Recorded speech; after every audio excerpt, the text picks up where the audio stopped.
What is the smartest or most creative way of cheating that a student used? I remember a story from my chem professor. This student, all semester, who wasn't showing up to a class kept getting his score improved significantly after regrades. They got their tests back and had a day to review them, and were allowed to resubmit for a regrade. They knew he was cheating because of the unlikelihood of the grading mistakes on multiple exams, but the TAs who graded it couldn't confidently say that it wasn't their handwriting. Ultimately, it was an office worker for the department who figured it out near the end of the semester. His staples were angled differently than the exams handed out that were mass stapled. He was recreating the test, printing it, re-answering it, and then grading it in the same pen as the TAs, and had done a good job copying the writing style.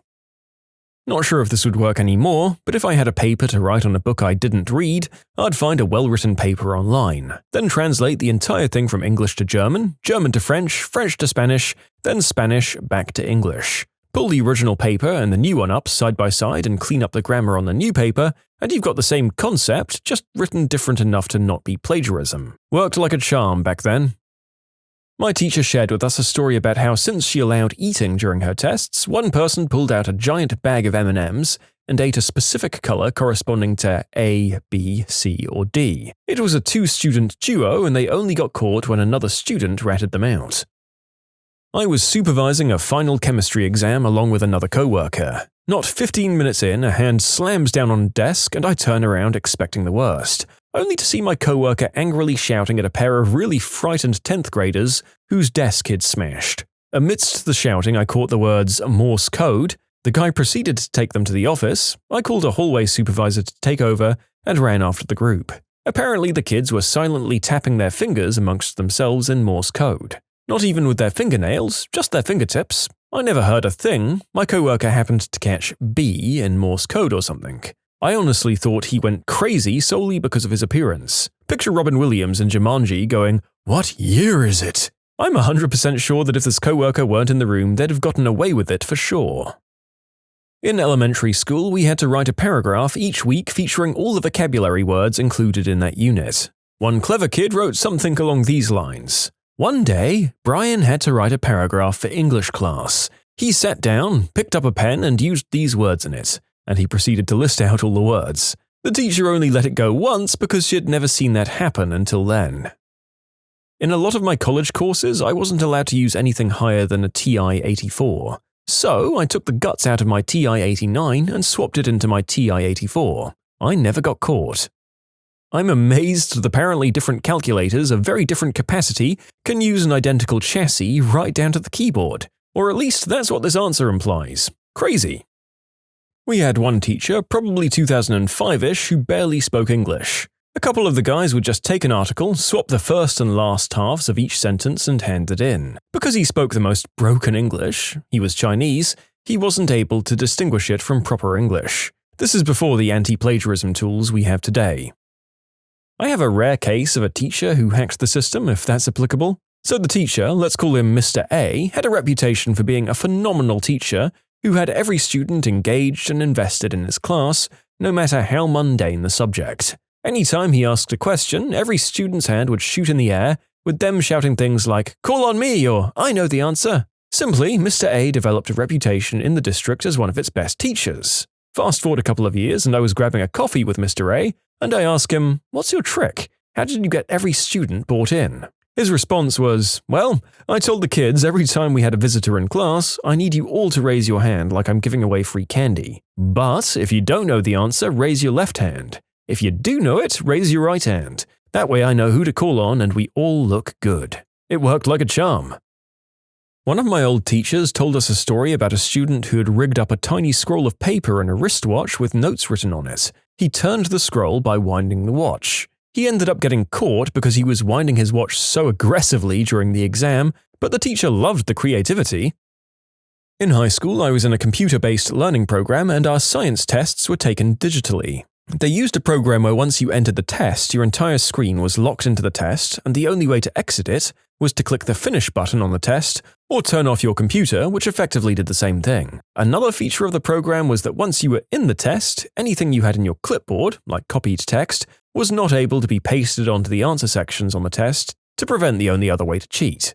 However, after creating my own classroom at home, making fake tests and playing with the program to figure out a way to cheat, I realized it would allow you to copy things from the inside of the test and paste them elsewhere in the test. The developer of the program also didn't take into account the sign-in screen where you have to find the test and enter it. Long story short, I could copy my entire page of notes I'd taken on the test material, paste it into the section where I would enter my login information, then recopy it, enter the test and paste it again, and in one of the answer sections, use it to answer every question, then delete it before clicking Finish. I work as a web developer for a college. Stuff like this makes me paranoid about everything I do. Some smart Alex CS tried to break everything in our portal one semester just out of boredom.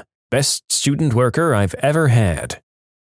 I think the person asking the question for this video is a student crowdsourcing cheating strategies, and therefore this is one of the most creative ways of cheating that I've seen. Either that or he's a teacher. I used to use one of those rectangular erasers because the pencils the teacher gave us were cheap and the erasers only smudged the marks. The eraser came in a cardboard sleeve and I ripped it open and would write test answers on it and then erase it after the exams for reuse. My exams that used a graphic calculator, a TI-84, required us to show the examiners a proof of reset screen before the papers started. So instead of actually studying for my papers, I painstakingly redrew the proof of reset screen pixel by pixel in the TI-84's pixel art program and stored all of my notes in it. In college physics, a girl with a really intricate tattoo on her leg wrote formulas in between the tattoo lines. Even looking closely, you couldn't tell unless you knew what you were looking for. You could tell it was a test day because she wore shorts. High school kids recreated a Snapple label where the nutrition panel on the back had all of the answers, formulas, stuff like that. They only got caught because I'd never seen the flavor before and I wanted to see how much sugar was in it. Everyone knows you cheat using peach Snapple, you idiots. I can name the worst, and I've definitely shared it here before, but it wasn't my student, it was a friend's. She had downloaded a worksheet for the kids to do while she was in a meeting of some sort. The kids found the worksheet's answer sheet online and proceeded to copy the answers. The last answer said, "Student responses will vary," and that's what one kid wrote for his answer. Other times you'll see one kid misspell something or get an answer wrong, and everyone who copied from him has the same error. This happened to our entire group of chem students last year. Everyone in the classes was cheating on the homework because the answers were always online. In the second semester, someone made the mistake of writing "answers may vary," and the teacher finally realized we were all cheating. A classmate broke the screen and keyboard of his calculator and hid his cell phone in it so it wouldn't be seen from the teacher's position. The teacher approached him from behind and then caught him. I had a friend who knew Kurdish and Turkish. We all know Turkish where I'm from. Anyway, he had to move from his city due to an earthquake and come to the opposite side of the country, in Istanbul. He was writing his notes in Kurdish on his desk and one desk in front of him. Since none of us or the teachers knew Kurdish, it was like gibberish to us, but we knew he was writing down notes in Kurdish. Feels like you could have solved that pretty easily by just making him sit at a different desk for the test, but I can't fault him for using what he had to his advantage. I passed a pop quiz in high school by looking across the room and focusing on the top of the smart girl's pencil and trying to decipher if she wrote A, B, C, or D after the teacher asked each question. It actually turned out to be more successful than I thought it would. Also, I'm all about academic integrity when it comes to important higher education when relative to your field of work, but I don't understand loading immense amounts of needless information into young, hormonal teenagers and getting upset or surprised that they don't have the mental stamina to deal with it at all and would rather cheat. So, as a teacher, the smartest way I cheat is by giving the kids a note card and telling them that they can put whatever cheat stuff on it they want. It tricks them into actually studying for their math tests. This is a very common trick that many teachers use and have been using for decades. Also, a pro tip from a math teacher: most students don't know how to study for math, and this is why they struggle. Think of studying math like practicing an instrument. You need to learn a piece by practicing multiple problems from a skill set. If you aren't practicing at least 8 to 18 problems at least every day or two, then you're never going to get past the little mistakes and missteps which have probably plagued you. I witnessed probably the biggest cheating-related scandal in our high school's history. For context, we had the sweetest old guy as our chem teacher. He called everyone bud or buddy or ma'am. He always helped. He volunteered to teach driver's ed after school so kids could learn to drive. He always had a twinkle in his eye because he genuinely showed love and kindness to everyone. A side effect of this was that he was very trusting. So one day, before finals, he ran to the bathroom during class while everyone was wrapping up their lab reports. While he was gone, someone ran to his desk, found the finals just sitting there, snapped a pic and then ran back to their desk before he got back. Somehow, nobody tattled, probably because 90% of our grade level in that class was on board with it. The pictures got texted around, but a few people were smart enough to Bluetooth into each other so that it couldn't be tracked. Well, after the test, everyone had high scores and apparently someone confessed. This resulted in a huge investigation by the assistant principals, school police officer, and faculty. They traced every text message and busted so many people, except for the ones who'd transferred via Bluetooth. They had to reissue that test. It was crazy. I felt really bad for the teacher. He was really sad someone had taken advantage of him, and I was too. He was such a good dude. And to clarify, the school didn't need to trace the messages, they just had 1v1 interviews with the school cop nearby, so kids would feel pressured to snitch. Apparently a few cracked under the pressure, but if I recall correctly, a fair number got away with it. Also, the cop was our school cop. Real badge, weapon, car. He was just there to protect us against any number of the things that threaten you as a high school student in America. He patrolled for loiterers as well, ran substance searches, ran security for after-school events and pep rallies, so no actual police force was present, just this guy. You can submit your own stories to be featured here on the channel. The story submission link is in the description below, and if you want to listen to some vibey music in the background, check out easymode, also linked below, and subscribe. I was grading a written assignment that had a 1,000 word count minimum, and one particular paper just felt really short to me despite Word telling me it was roughly 1,100 words long. On a hunch, I hit Ctrl-A, and sure enough, after the paper concluded, there was a lot of white nonsense text on a white background. I used a text file on one of the original iPods. The teacher was fine with listening to music during tests. It made my life so much easier. I'm not a teacher, but one of my friends in high school wrote all the physics equations we needed to know in a really tiny font on Jolly Rancher wrappers. I had summaries of chemistry and a load of math formulas on my graphic calculator, a TI-83, and I had a backup on a thumb drive so that I could put it back after a mandatory reset. My girlfriend works for a dental exam company, which is obviously super high-stakes exams. Since the exams are worldwide, they actually have found people from one time zone paying people from another time zone to email questions to them right before the exam starts. Stretch a rubber band around a textbook, write whatever you want on it, then when you take it off the textbook, it'll just look like a scribble until you stretch it to see what's written. Spanish conjunctions drove me to do some incredibly unethical things. How would you use that without looking suspicious? You could say it's a fidget thing, but it's risky. You've got to establish a precedent before the exam. Have a rubber band in class every day. I had a class in the morning with a kid who was a TA for my physics class the afternoon before. It was a weird period system at my old school. He had told me the answers to app tests he had graded the day before, and I'd write them in black ink on the side of my sole on my black boots. I'd then sit with my leg bent with my foot on my knee and read the answers during the test. You couldn't see them unless the light hit the ink just right. After the test, I'd just lick my finger and smudge the answers out. A classmate was printing the answers on his paper in very pale grey so that it barely could be seen. Still got caught because the teacher noticed him reading an empty sheet. Physics professor posted the answers to the homework online after it was due. The thing was, he was just making the existing pages visible and the URLs followed a simple and predictable format. If you knew the URL, you could look at it before it was made public. I'm a high school teacher, but this was about my own high school math teacher playing us and cheating. It was an honors algebra and geometry class, and it was well known that Mr. D reused the same questions every year and just changed the numbers. He made a big deal about making sure we all gave our exam papers back to him after we'd looked at our scores and gone over everything together to prevent cheating for the next year. Well, of course, some of my classmates got their hands on a complete set of tests from the previous year. Soon, everyone had a set. Before each exam, we'd sit together and make sure we knew how to solve every problem on that test so we could do it on the real exam with different numbers. Years later, when I became a teacher myself, I saw Mr. D at a funeral. I confessed to him that this is what we used to do. He smirked and said, "Who do you think leaked the test packet to get you to study?" Mr. D had figured out that kids won't study if the teacher suggests it, but if they think they're getting away with something, they totally will. So he managed to get a test packet out and circulating as contraband. Blew my mind.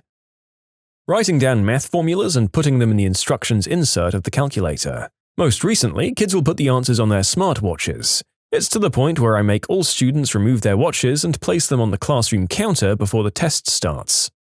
Yep, kids putting answers in their smartwatches does seem like the next logical step in the grand history of cheating, but speaking even in 2025 when they've been out for a while, the narrator is a little mind-blown that apparently so many kids have this very expensive accessory. Or is this just me channeling my Principal Skinner and being completely out of touch with the kids of today? How many of you have smartwatches? I don't even have a smartwatch. During a spelling test, "Miss, how do you spell piano?" The spelling word was piano. The teacher went on autopilot and started spelling the word for the class. My sister-in-law is a teaching assistant at her kid's school. Her youngest daughter, my niece, was 7 at the time. She stole the test the night before, pretended it was homework and had her mum help her with her homework, then snuck the answers into the test. One of the other kids caught her, let the teacher know, and my sister-in-law, who was overseeing test conditions, died inside when she realized it was the homework sheet that she had filled out. As a student, I remember when my entire year level was accused of cheating, as the test results came back consistently high. What the teachers failed to realize was that some of the answers were actually hidden in the other questions. So if you got stuck on one question, you could actually find the answer later on in another one. An example would be, "This is a Japanese language test. What does this word mean?" And then later on, a question would use that word in context, so you'd understand what it meant. I remember in middle school we'd rely on the one kid who actually studied. Most of the quizzes our teachers gave us were multiple choice, so if the answer was A, the kid would cough, if the answer was B, he'd sniffle, and if the answer was C, he'd sigh, and if the answer was D, he'd stretch in his seat. Everyone in my science class was eventually that kid. Every time there was a quiz, a different person in the class would study.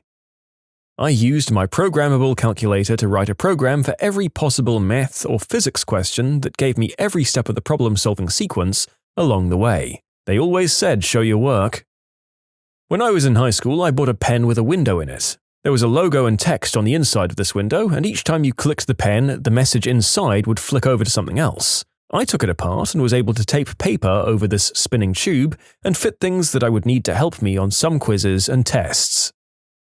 I used to lightly write the answers on a desk before the test with pencil. If someone calls you out on it before the test, then you claim it's from writing down notes during class and you didn't notice it was marking the desk. After using the necessary material, you just robbed the pencil marks off the desk, thus destroying the evidence. Printing a fake water bottle label with test information on it. Back in the mid-2000s, schools here in Australia started to have strict guidelines on what could be brought into exams. Water was allowed, but must be kept in a non-labeled bottle. If you bought water, you had to rip off the label. As a student, we used to wear uniforms and leather shoes. As mine's a beta pair, I usually write on them with black ink pens. When the tests came, I angled it just enough to be seen by sunlight. Also, the edges of our uniform button-down shirts were filled with formulas. I heard a story from my friend of a teacher who caught 2 kids cheating through Morse code by blinking. During an advanced placement US history test in high school, we had a question asking about the author of a book. A kid raised his hand and says, "Miss Krabappel, I read the name of the book this weekend and I really liked it." The teacher, obviously forgetting that she had put this question on the test, replies with, "Oh, by author's name? I love that book." The whole class burst out laughing, but nobody said anything because she had just given us the answer to the test question.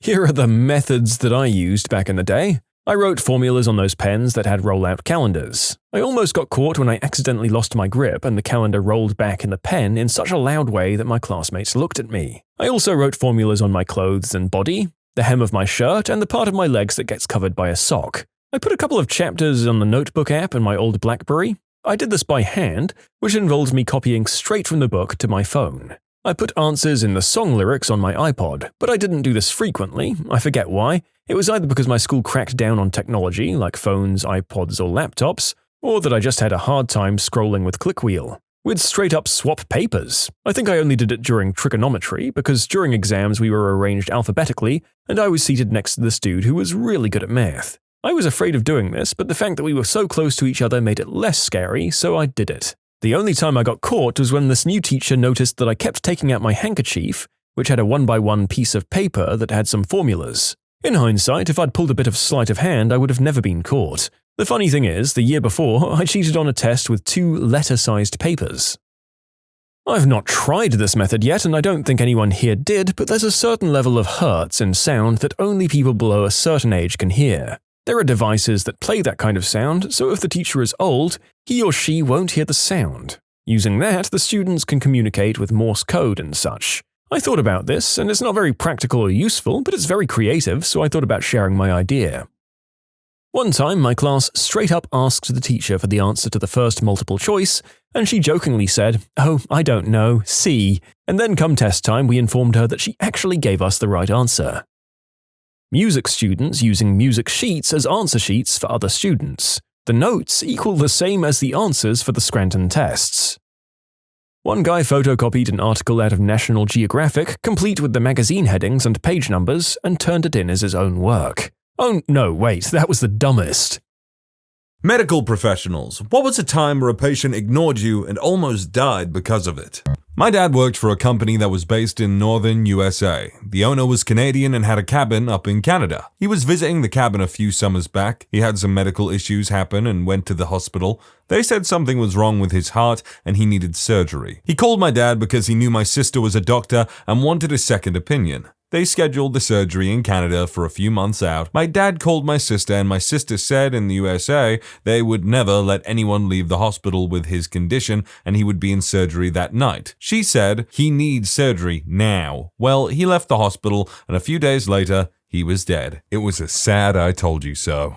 Okay, the patient in this story is a horse, and in order to fully understand this story, there are a few things about the horse that you have to know. Horses have something in their bodies called a guttural pouch. This warms oxygen that is on its way to the brain. There is a blood vessel that is under the guttural pouch, and sometimes horses can get a fungus in the guttural pouch that slowly erodes the blood vessel, causing nosebleeds. The vessel will rupture, heal, and the cycle goes on until one day it ruptures and the horse bleeds out. This condition is called guttural pouch mycosis. It is diagnosed via endoscopy and is deadly if left untreated. Now, I'm in no way a medical professional, but heard this story from an equine vet. She was called out to a farm because a horse was experiencing repeated nosebleeds. She was pretty positive that the horse had guttural pouch mycosis, and she and the owner decided that the vet would scope the horse. She went to get the scope, and when she got back, the owner had changed their mind. She didn't want the horse scoped. The vet left. She was never told definitively that the horse died,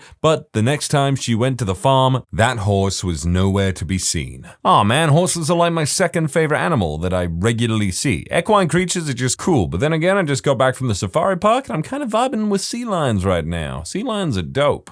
I'm a vet tech, so my problems are my clients, not my patients. Patients just do what they're gonna do. But boy, do we have a problem with client compliance. You'd be amazed how many times we get something to this effect. Dog comes in very sick. Through testing, we find out the dog has Addison's, heart failure, thyroid disease, something else that is a lifelong disease that can only be treated with lifelong medication, not cured. We explain all of this, and possibly after an expensive hospital stay, we send owner home with a month's worth of medication. Several months go by, and O calls upset that their dog is sick again. Yeah, you haven't picked up any heart medication in 5 months. Have you gotten it at another clinic? No. Yeah, no, come in, and thanks for messing up everything. Or 2 years ago, you came in for your regular exam. We talked to you about preventing heartworm disease. You said our prevention is poison and you'd use a safer, more holistic method, and now your dog is here coughing and weak. Hello, heartworms. No, your essence of lavender, your rosemary, your coconut oil, your apple cider vinegar, and every other bit of bullcrap you can throw at me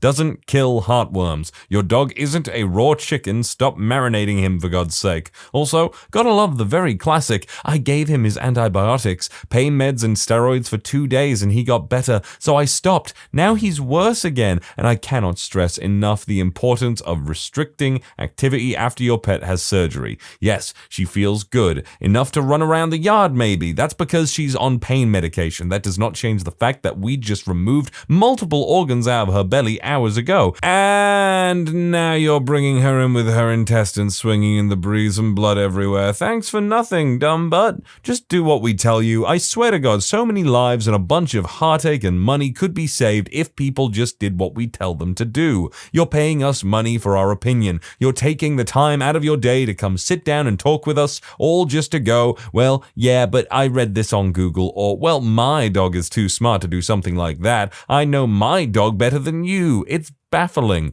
Yes, you do know your dog better than me, but I know dogs in general better than you, and I can say you'd be hard-pressed to find a dog that won't do some stupid crap in their life because they're a dog. Your dog is not so smart that he won't screw his sister, eat a bunch of grapes, or rip apart his bandages. It is your job to watch over them and ensure they don't do those things. So just do what we frickin' tell you to do, Christ's sake. It sounds like this person needed to vent, but also this all sounds like, I'm guessing they're not being specific. It sounds like they're talking about a single individual. Medical student here. Last summer I was doing ER practice and a guy came in with a massively swollen leg, which was deep vein thrombosis, a clot in your leg vein that can dislodge and travel straight to your lungs and kill you. That same guy came in some months prior with the same condition and was explicitly told that if his leg hurts again and starts to swell to sit down and not walk. Apparently this time the guy came, he walked to the ER, like 20 minutes of walking. He didn't die though. I guarantee if it's an older gentleman, they probably just completely disregarded that information that you told them and went, I'll walk it off. And when that didn't work, then they said, okay, maybe I should go to the hospital. Diabetic patient who broke his ankle left the cast on for 6 months because he didn't want to bother coming back to the hospital. Our front bubble stunk of rotting flesh. It's a fairly large room and the cast was still on. We move him to another area. I'm hovering over ortho as he is taking the lower part of the cast off. On the outside, on the medical aspect of his ankle, you could see there was some fluid from the inside that stained the cast, this nasty color. When the cast popped off, it looked like zombie flesh, oozy, gangrenous, stunk like death. The funniest part about it is when the ortho resident is talking to him about what the plan is going to be, a fly kept buzzing around and landing on his exposed, nasty leg. I am not a medical professional, but one time my grandpa had a surgery and was told not to smoke for a while, and when he got home, he smoked and burst an artery and bled all over the back seat of my dad's car. That sounds terrifying. Imagine taking a puff of a cigarette and then just gush, blood everywhere. Had a very drunk, less than cooperative older gentleman come into the trauma ICU after getting into a fight with his lady friend, who then stabbed him in the neck with a screwdriver. She luckily missed his airway, but nicked a large vessel. He had a hematoma forming on the side of his throat that was growing quickly and endangering his breathing. Wheezing and stridor could be heard with every breath, and he was doing a good bit of bleeding. He needed surgery to repair the vessel and decompress the hematoma. Dude was so wasted and uncooperative that he blatantly refused and kept trying to leave. The doctors were scrambling to get paperwork in order to do the procedure with an emergency consent, as the patient was obviously impaired. Patient frantically motions for me to come to his bedside.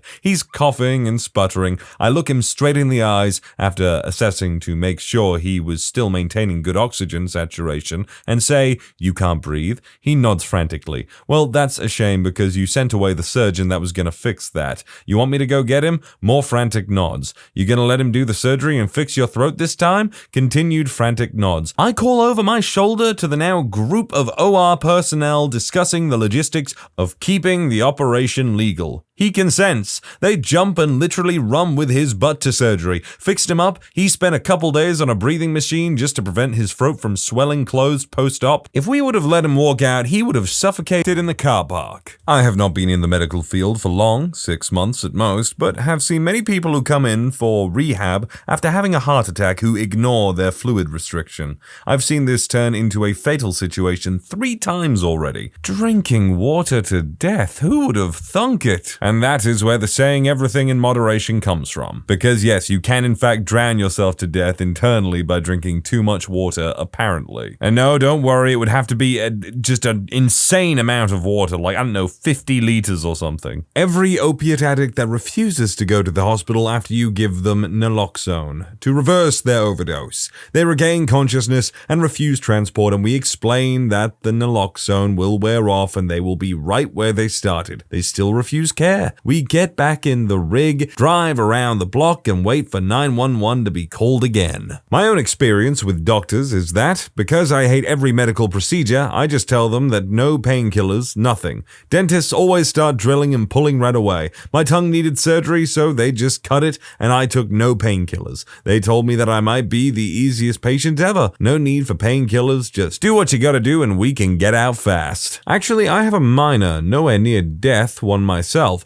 Needed to have an abdominal ultrasound. Told not to use the bathroom for however long beforehand, but it was mid-morning and I woke up needing to go. I told myself I'd drink a bunch and I'd fill up again fast. Nope, had to sit in the waiting room for hours until I was full enough to be good. Not a doctor, but here's what happened to me. My mother is an anti-vaxxer and generally against medical intervention. I didn't get my vitamin K shot as a baby, and I've never been vaccinated for anything. At around 5, I was being an idiot kid and playing around with old bamboo sticks. I liked to dip them into this nasty bucket of water we had that had been rotting in the backyard forever and fling it around to see the droplets in the air. We later found out that a neighbor kid had used it as a toilet at least once. I came down with something horrible that probably almost killed me. Very, very high fever, lethargy, nausea, and little red spots covering my entire body. I don't remember much from that time, but I remember how awful it was. My parents assumed that it was chickenpox and decided not to take me to a doctor because it would strengthen my immune system. I was actually fine eventually, but it did definitely feel like I was going to die at the time. Fast forward to age 13, I actually got the chickenpox and luckily fairly mild, but this left the question of the mystery illness's identity. I've done some Googling and my best guess is typhoid, but I have no clue really. I'll be 18 soon, and I'll be getting vaccinated as soon as I can. I don't understand even at an early age what your fixation might have been with that apparent poop bucket. My dad is a veterinarian. My clinic calls them patients, their owner, clients. We had a dog come in with strychnine poisoning. You start convulsing and any stimulus, no matter how small, makes it worse. The very same convulsions cause a chain reaction and eventually spreads to every muscle in your body. You die from exhaustion, or when the neural pathways that control breathing stop working, and it is a painful way to die. We saved this dog, miraculously. We tell the owner to put the poison somewhere where the dog can't get it. Dog comes back in later, same symptoms, same poisoning. We save it, somehow, again. Owner promises and swears it will be gone this time. Nope, third time is the charm. Dog is saved, yet again. At this point, the dog really isn't a dog anymore. Might as well be a potato at this point. It can barely move. Owner says that they can't lose the dog or bear to see it in pain. The poison will be disposed of. Yeah, no, the 4th iteration of the poisoning killed it. You saved it the first 3 times. Why was this time different? I feel really bad for that dog. A patient who had a spinal decompression and fusion procedure was recommended to continue using a walker when ambulating and also to arrange for personal assistance at home. Decided she was too good for help and a walker is for the disabled. Fell out of bed, a nail from the hardware punctured into the spinal nerve. She was readmitted to the hospital and is now paraplegic. From the initial need for a walker, the patient now needs to be assessed for a wheelchair. The patient didn't die, but nevertheless, a severe consequence. I don't know why this kind of reminds me of how I was taking the pictures off the wall on a narrow stairway when we were moving furniture, and they were like, why are you taking the pictures off the walls? And I was like, because I'm being careful. I don't want us to hit them and for them to fall down. And they were like, no, don't worry, we'll be careful. It's like, no, you don't understand. Me being careful is taking the pictures off the wall. Man, though, that is some unfortunate luck, and I feel really awful for that patient. Like, that is just a result of hubris. Patient with one leg, instructed not to get up without assistance. Bed alarm in place. Bed alarm sounded. We run in there just in time to see him up. He says, I wanted to see if I could walk without my prosthesis. So basically, he tried to walk with one leg. Didn't work. Not me, but my dad is a cardiac nurse. This is probably my favorite story from him, and yes, I feel awful saying that. Anyways, you know how smoking is bad for your lungs? It's also really bad for your heart. It causes buildup in your arteries that can cause heart attacks or strokes. My dad performs surgeries on way too many smokers and sees some of them repeatedly.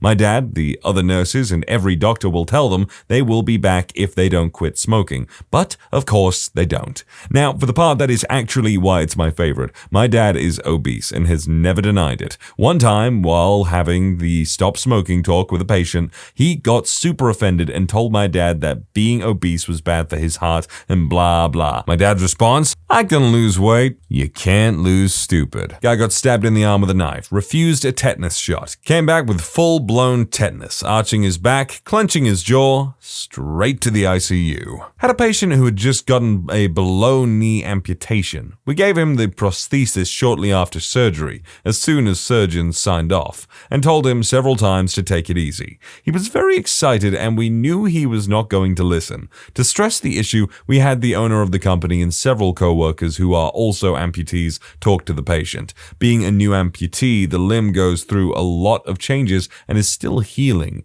After he took his new leg home, we hadn't heard from him in a few weeks. He even cancelled his follow-up appointment since he was doing great. A week after that, one of our co-workers calls us and tells us that he was at the surgeon's office, just stopping by to say hi and bring them breakfast, and saw said patient waiting to be seen since his limb was scabbed over, with several lesions and extremely discolored. After asking what happened, he told her that he was feeling so good with the prosthesis, he decided to run a marathon and tough mudder. He ended up getting a major infection due to the mud and is extremely lucky that he did not need a revision, making him an above-knee amputee. For anyone who doesn't know what tough mudder is, I don't know if it's a UK thing exclusively, but it's basically a mud run. That's it, really. It's just lots and lots of mud. The patient was me and the medical professional was my aunt in this situation. Isn't blood related to me, but she's basically family. I can't remember the actual medical term for it, but I call it deadly asthma.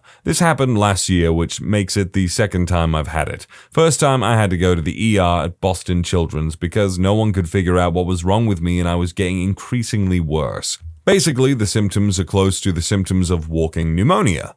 This time that I got it, I was told to take my neb treatment 3 times a day and take some heavy meds. Now, I have had asthma my entire life. I tend to not take my rescue inhaler if I feel like I can get through an attack. I get 2 to 5 attacks a day, so yeah, I'm pretty severe. I take Symbicort, but had basically lost my inhaler and never really looked for it, so I stopped taking it. It pretty much allows me to not even have a single attack every day, which is awesome. Being a teenager, I am kinda irresponsible with my own well-being, so I stupidly didn't do what I was told. I ended up not taking the nebs because they make me sick, make my tremors worse, and make me unable to walk normally for a couple of hours. Well, let's just say at night I was suffocating and close to just not breathing at all, but still said I'm fine, which more or less was because I was delirious. I was driven to my pediatrician's office and they put me on the neb. They said I could have crashed, medical term, not car crash, and died if my mom waited to drive me there. My oxygen levels were low, and I was about to pass out because I couldn't breathe. My aunt gave me a good scolding, told me she'd send me to the ER if I didn't take my neb treatment, so I followed her orders that time. Took me another 2 to 3 weeks to fully recover and had to be put on even more meds. I think sometimes I underestimate the dangers of my condition because I go through it so much. Let this all be a lesson to, not do that again. In this story, it wasn't the patient that ignored the warning, but the hospital staff. This isn't my story, but a story from my professor that ultimately led to him stop practicing and start teaching. My professor has a heart of gold, just the most genuine man you could ever meet. He works in an adolescent psych ward. Well, one kid comes through and they really bond. He spoke about him with such a big smile. You can tell he really cared for him. He loved this kid, but he notices something is off. He speaks with the staff on the unit and asks them to make sure he is on self-deletion watch. His gut is telling him the kid is planning something. Well, he was right. The staff didn't check in at all until the next morning. The kid had managed to delete himself. It just completely broke my poor professor, shattered him personally and professionally. It's such a terrible story to hear because it was so preventable, but no one else decided to care. As for me, well, I've had patients completely ruin surgeries from just not listening. One guy got a spinal fusion surgery. Very painful. One thing you can't do is twist your back, so I'm still really new, bright-eyed and hopeful, and I go see this patient. I introduce myself and ask him how he is. He tells me that he's in 10 out of 10 pain sometimes and he can't figure out why. I try to be helpful, ask him what he's doing when he's in pain. Well, instead of just telling me, he frickin' shows me, grabs the bed rails and twists like he was trying to snap his spine. He's screaming and I'm horrified and kind of yelling at him to stop. We get the situation under control. I go back and explain all of his precautions again. He tells me to go screw myself. If he's in pain, I'm not doing my job. Well, he was discharged AMA and he ended up ruining his surgery. Hope he enjoys his excruciating back pain. That's really sad about the kid, but weirdly enough, I actually met someone the other day who said they had a fused spine. Be me, ER doctor. Sir, there is a large tumor in your spine pushing on your cord. That's why you can barely move. I've already spoken to our spine surgeon. You're going to go directly to the OR. Patient says, I'm a tough son of a gun and I don't need no surgery. 30 minutes of me screaming at him later. For the love of God, I promise I know what I'm talking about. If you don't get surgery, you will be a quad. The patient simply retorts, screw you, I'm going home. Patient became a quad. Wife sent me a very long apology letter. Be me again, sir. One of your cardiac enzymes has come back elevated. I think you are having a heart attack. I've already spoken with the cardiologist and we are going to get you over to the cath lab now. The patient's response? Bro, I'm in town for Comic-Con and I am not missing it. I'll come back if it gets worse. 30 minutes of me screaming at him. For the love of God, I know what I'm talking about. Pretty please with frickin' sugar on top. Stay! The patient uncaringly replies, Gotta get to the con. My favorite artist is on at 4. Dude came back in cardiac arrest. Much of my job is to mess up Darwinian evolution. Weirdly enough, I have also thought about that in terms of doctors and how, like, you know, people with genuine hereditary issues are, like, the most in need of them. And that has got me thinking about the friend that told me that every single male in his family line has, like, had a heart attack around their 30s. Historians, what is the strangest chain of events you have studied? Perhaps when a tiny Spanish town wanted to make a war against Napoleon and his allies, and so declared war on Denmark. Only they forgot they had declared war on Denmark, and so did Denmark. And then in the 1980s, someone was going through records in, like, the library or something, and discovered, oh crap, we never actually made peace with Denmark. And so in the 80s, they finally made peace from their war against Napoleon in the early 1800s. Or maybe it's the tale of the army of Liechtenstein. Liechtenstein was incredibly loyal to the Holy Roman Emperor. So, of course, when the emperor sends out a call for troops, the 80-man army of Liechtenstein volunteered. They went down to Italy and promptly saw almost none of the actual war. Instead, they hung out with an Italian baker a lot. When the war was over and they were being recalled home, they asked if they could bring said baker home with them. Their liege said yes, so they brought him back with them, and he served faithfully in the army until his death by natural causes. That's the story of how an 80-man army went off to fight a war and returned with 81 men. I would also rather hang out with a rad baker than go to war. But apparently that baker was then like, I'd rather go to war than be a baker. I'm Australian, and in the latter part of 1932, a wildlife management program happened and military action had to take place. So on the 2nd of November, war was declared on the emus. Locals attempted to herd the emus into an ambush. However, the birds split into small groups and ran so that they were difficult targets. On the 4th of November, Major Meredith had prepared for an ambush near a local dam and over 1,000 emus were spotted heading towards their position. This time, they waited until the birds were at point-blank range before opening fire. By the 8th of November, only 6 days into the war, 2,500 rounds of ammunition had been fired. Considering so many shots were fired, the emu casualties were not great. The number of birds killed is unclear. One account claims just 50 birds, but other accounts range from 200 to 500. So a bunch of trained soldiers with machine guns lost a war against large, flightless birds. The Emu War. It's old news to me personally, but if you didn't know about that, it's kind of interesting. Archduke Franz Ferdinand being assassinated in 1914 led to 9/11. The Archduke's assassination, of course, leads directly to the outbreak of World War I, which in turn results in the 1917 Russian Revolution, where Lenin and the Bolsheviks seize power in Russia and form the Soviet Union. Fast forward to the late 1970s when the Soviets invade Afghanistan. In true Cold War fashion, the Americans help local groups to fight back and drive out the Soviets. One such individual who fought along in such groups, Osama bin Laden. A regiment in the Polish army adopted a bear after its separation with its mother and named it Wojtek. This bear carried artillery rounds to the howitzer cannons, smoked cigarettes, and drank vodka with the men. Wojtek was considered a soldier by the Polish government and given pay for its duty. The regiment even made a new patch or logo of the bear carrying an artillery shell. Ah, Wojtek, I love Wojtek. The story of Wojtek's cool as hell. In World War II in the Pacific Theater, an American airplane was shot down by Japanese fire. There was only 9 survivors, and 8 of them were captured by the Japanese, while 1 of them escaped to sea. The 8 men who were captured by the Japanese were all tortured and killed in horrible ways, all of them dying painful and drawn-out deaths. The one who escaped almost died himself, as he was at sea for several days in a life raft with few supplies. Eventually, though, he was rescued by American forces and made a full recovery. He continued to fight in the war and survived through the rest of the conflict, and after the war he married and had several children. That man's name was George Herbert Walker Bush. Is there anyone else besides the Bushes that, had a child that later went on to also become president? In Monza, Italy, King Umberto I went to a small restaurant for dinner, accompanied by his aide-de-camp, General Emilio Ponzia Vaglia. When the owner took King Umberto's order, the king noticed that he and the restaurant owner were virtually doubles, in face and in build. Both men began discussing the striking resemblance between each other and found many more similarities. Both men were born on the same day of the same year, March 14th, 1844.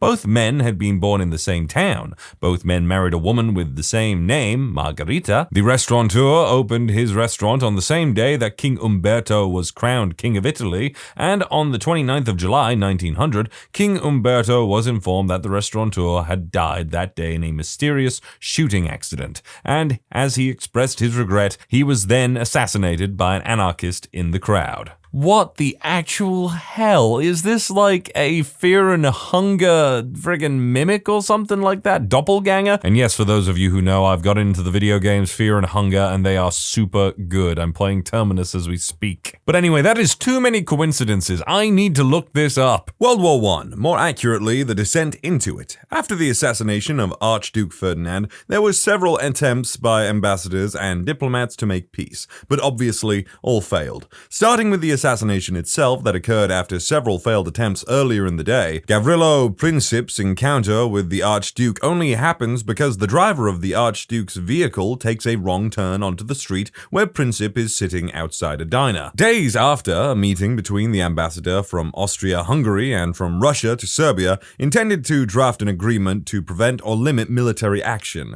ends prematurely when the Russian ambassador has a heart attack and dies. Perhaps the war could have been limited to a German-backed Austria-Hungary against Serbia if it was known that no Serbian territory would have been annexed. If that was clear, Russia might not have supported her Serbian allies, but because the Russian ambassador to Serbia was dead, the only ambassador communicating with Russia was from Germany, and he doesn't know that Austria-Hungary wouldn't annex any territory. And so, Russia's full support is behind Serbia, as Germany's is behind Austria-Hungary. This means that, once Austria-Hungary declares war on Serbia, Germany has no choice but to do the same to Serbia's allies, Russia, France, and Belgium. And all 3 of those countries' allies return the favor unto Germany and Austria-Hungary. And the Ottoman Empire wakes up and joins on Germany's side, and so on. One wrong turn down a city street gets a ruler shot and killed, one peace negotiation falls apart by a chance heart attack, and one failure in communication drags 2 entire networks of alliances into war, regardless of whether or not any given country has any real stake in the inciting conflict. Not a historian, just a huge history nerd, but this is one of my favorite things to talk about.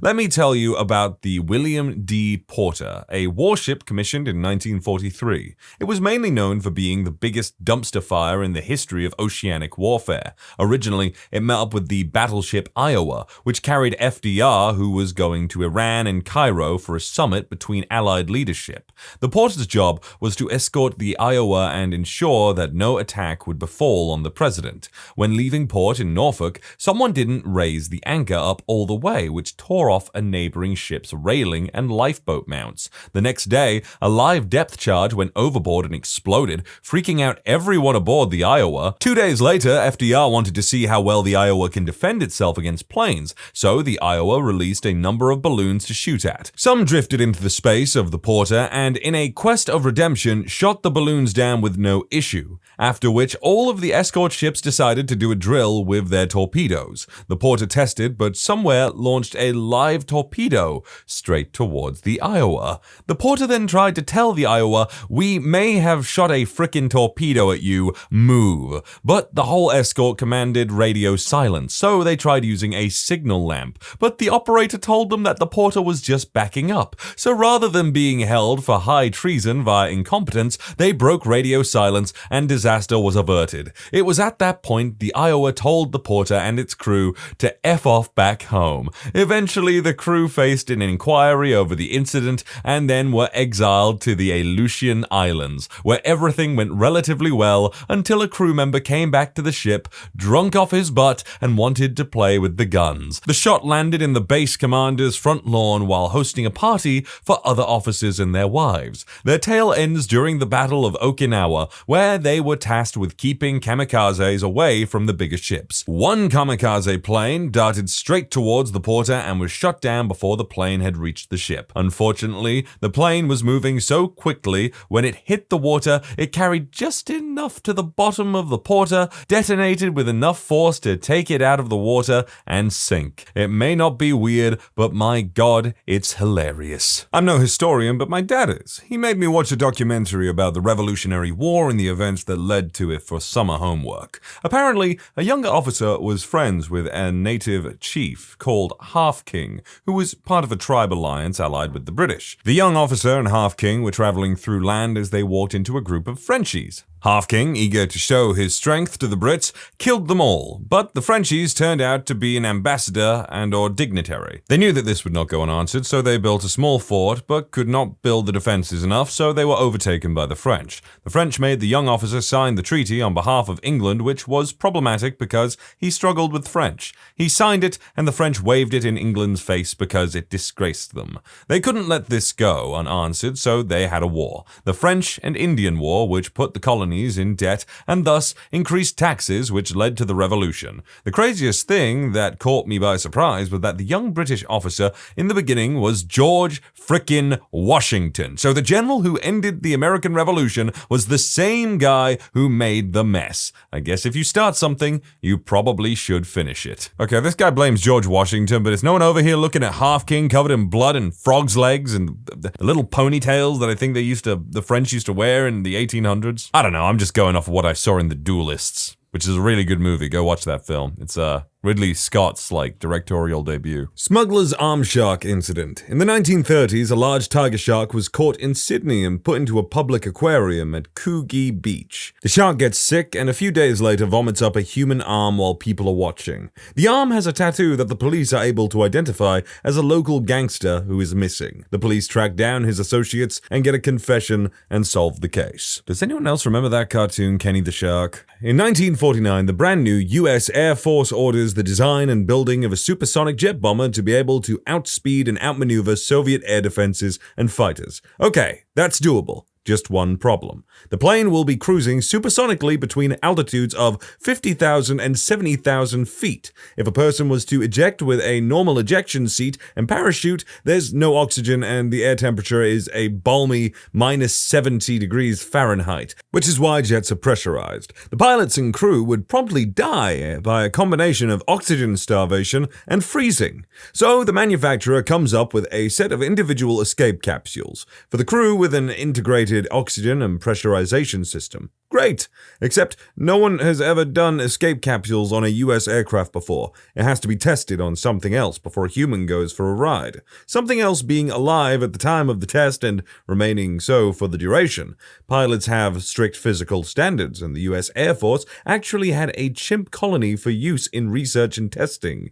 Problem solved. Or not. Non-pilot air crew have much less strict physical standards and can be a bit, well, hefty. The engineers have to find a heavier animal. Some genius whose name is lost to us came up with the idea of using juvenile American black bears to simulate the heavy weights of humans. Not surprisingly, a bear is going to have rather strong opinions about being taken out to a desert, shoved into a small capsule, and ejected from an aircraft traveling at Mach 2. The answer, of course, is to sedate the bear before they take their ride. Turns out, much like people, not every bear responds to sedation the same way. One young bear, upon waking up while being loaded into the escape capsule and surrounded by humans, got understandably ticked off and attacked one of the engineers. Despite the setback, the escape capsule worked and the B-58 saw active service from 1960 to 1970. Modern heavy industry due to one lousy deal. Treaty of Versailles ends World War I. Germany loses a great deal of its iron-producing regions in the agreement, but is left with a great deal of magnesium-producing regions. Magnesium is brittle and cannot be forged through impact like iron, so Germany develops the 5, 15, and 30-ton presses. Cue World War II. Allies shoot down German planes and see single, large stamped parts which improve strength drastically, while reducing weight, while Allies use smaller pieces bolted together. The US takes the 5,000 and 15,000 ton presses, while the USSR takes the 30,000 ton as war reparations. Improvements are made, large industrial parts are manufactured faster, cheaper, and stronger, triggering massive production of aircrafts, turbines, space shuttles. The Mester 50,000 ton press in Cleveland is still considered part of national security. Was built in the 50s under the heavy press program, and in 2008, $100 million was spent refurbishing it as it is that important. In 790, when the Viking Age began, Vikings set out to pillage and conquer England. They were very successful, but ultimately failed, except that in 911, the Duchy of Normandy was founded by a Viking named Rollo, whose grandson is William the Conqueror, technically still a Viking. Conquered England, and one of Rollo's daughters, I think, was married to the Duke of Aquitaine, which gave future English kings, whom were descendants of William and therefore Rollo, a claim on Aquitaine, half of France. So the Vikings came from a village in Scandinavia, terrorized England for a long time, only for a couple of Vikings and Rollo to get baptized and get some land right next to England and his descendants to conquer England and start of the 100 Years' War. In hindsight, the raid of Linden's Fair ended in a 100 Years' War and bitter rivalry between the English and the French in a claim to the French throne, which ended only in the French Revolution, almost exactly 100 years later after the raid of Linden's Fair. I don't know what's going on with the person that wrote this, but it feels like they were drinking while they were writing this and just progressively getting worse and worse at writing and spelling as they went. It's honestly frustrating. But anywho, Bloody Scandinavians, barbarians, the lot of them invading my country. Whew, not nearly as good as the Romans that at least had the decency to design our roads. Of course, they enslaved us and made us build them, but what you gonna do? Fairly similar to the Borneo cat drop in the 1940s, Mao Zedong implemented the Four Pests campaign. It was an event wherein the killing of typical agricultural pests earned rewards. At least they believed they were pests. The famines of China were caused by locusts and weevils, which were being eaten by the sparrows, mice, and frogs that the campaign advocated to be killed. Children would go into the field and return with strings of dead birds and mice killed by stones. Some regiments were introduced as well to monitor the presence of the pests, so that those who had realized the reverse logic would be fined for their misconduct. Another contribution to the reason why millions of people have died under communism. Senator Charles Sumner, making a speech on the U.S. Senate floor on May 19, 1856, denouncing slave power and insulted some U.S. senators, including Senator Andrew Butler. Senator Butler's nephew, U.S. Representative Preston Brooks, was so angry over the speech that he went into Sumner's office and nearly beat him to death with a cane on May 22, 1856. Then a couple of congressmen and senators responded by challenging Brooks to a duel. The irony is that Brooks died 7 months later from the coup after he attacked Sumner, while Sumner lived on as a senator for another 18 years. Have you heard of the Battle of Karánsebes, where the Austrian army lost a battle to itself? The Austrians were looking to stop the Ottomans from capturing the town of Karánsebes and thus marched into the area. Some hussar scouts ahead of the army ran into some migrating Romani people who sold them some schnapps. When the cavalry were getting nice and drunk, the infantry ran into them and demanded to be given some alcohol. The cavalry refused, and during the ensuing argument, someone fired a shot. During the shootout between friendly cavalry and infantry, some people began shouting, "Torci, torci," which set off a huge panic in the drunken ranks of the hussars. As the drunken cavalries are riding to their camp, the soldiers in the camp are panicking and shooting at whatever shadows are riding past them. A camp commander, in the meantime, also ordered a friggin' artillery salvo at the cavalry. The army is quickly dissolving into a mass of rooting men. The officers tried to stop the panic, but they are shouting "halt" in German, and due to the multi-ethnic nature of the Austrian army, the orders were misheard as cries of "Allah" by Serbian, Hungarian, and Italian soldiers. All in all, the Austrian army lost several hundred men and had to retreat, while the Ottomans easily took Karánsebes. And then I'm sure they took plenty of slaves and castrated them all, because that's what the Ottomans used to do. The Arab slave trade was frickin' brutal. Also, sorry if I mispronounced anything. The most interesting, at least to me, research I've done was when I was doing research on late medieval to early modern superstitions and the supernatural. I had to read a lot of almanacs from the 16th to 17th century. Almanacs are basically small booklets with a lot of varied information. They will typically also contain a history of the most important events of the past year. What's so interesting about this is that you'll read stories such as the city of Constantinople was attacked by a dragon, the fire claimed some casualties, but the horses were saved by the grace of God. While at first sight this just seems like a made-up story that nobody could ever believe to most of us, it becomes so much more relatable when you think about it from the perspective of the average European in late medieval Europe. The thing about the late medieval worldview in Western Europe was that it almost entirely revolved around Christianity. The world was seen as a duality. So while there was obviously some neutral scenery, almost every event and every living thing was seen as an expression from either God or the devil. Generally, humans were seen as divine and owning a soul, whereas animals could be anything. What it usually boils down to is that they would be seen as divine if they were in some way a part of a biblical story regarding God, whereas they would be considered demonical if they were referenced in a story about Lucifer. Meanwhile, animals that weren't mentioned in the Bible were seen as neither possessing a soul nor being an expression of the devil, basically neutral. The question whether black people possessed a soul and were thus fully human and divine was a genuine theological question to Western Europeans at that time, seeing as they weren't mentioned specifically in the Bible. At least in the mind of late medieval Europeans, they weren't mentioned specifically, and it wasn't clear whether they were a part of the same divine creation like they were.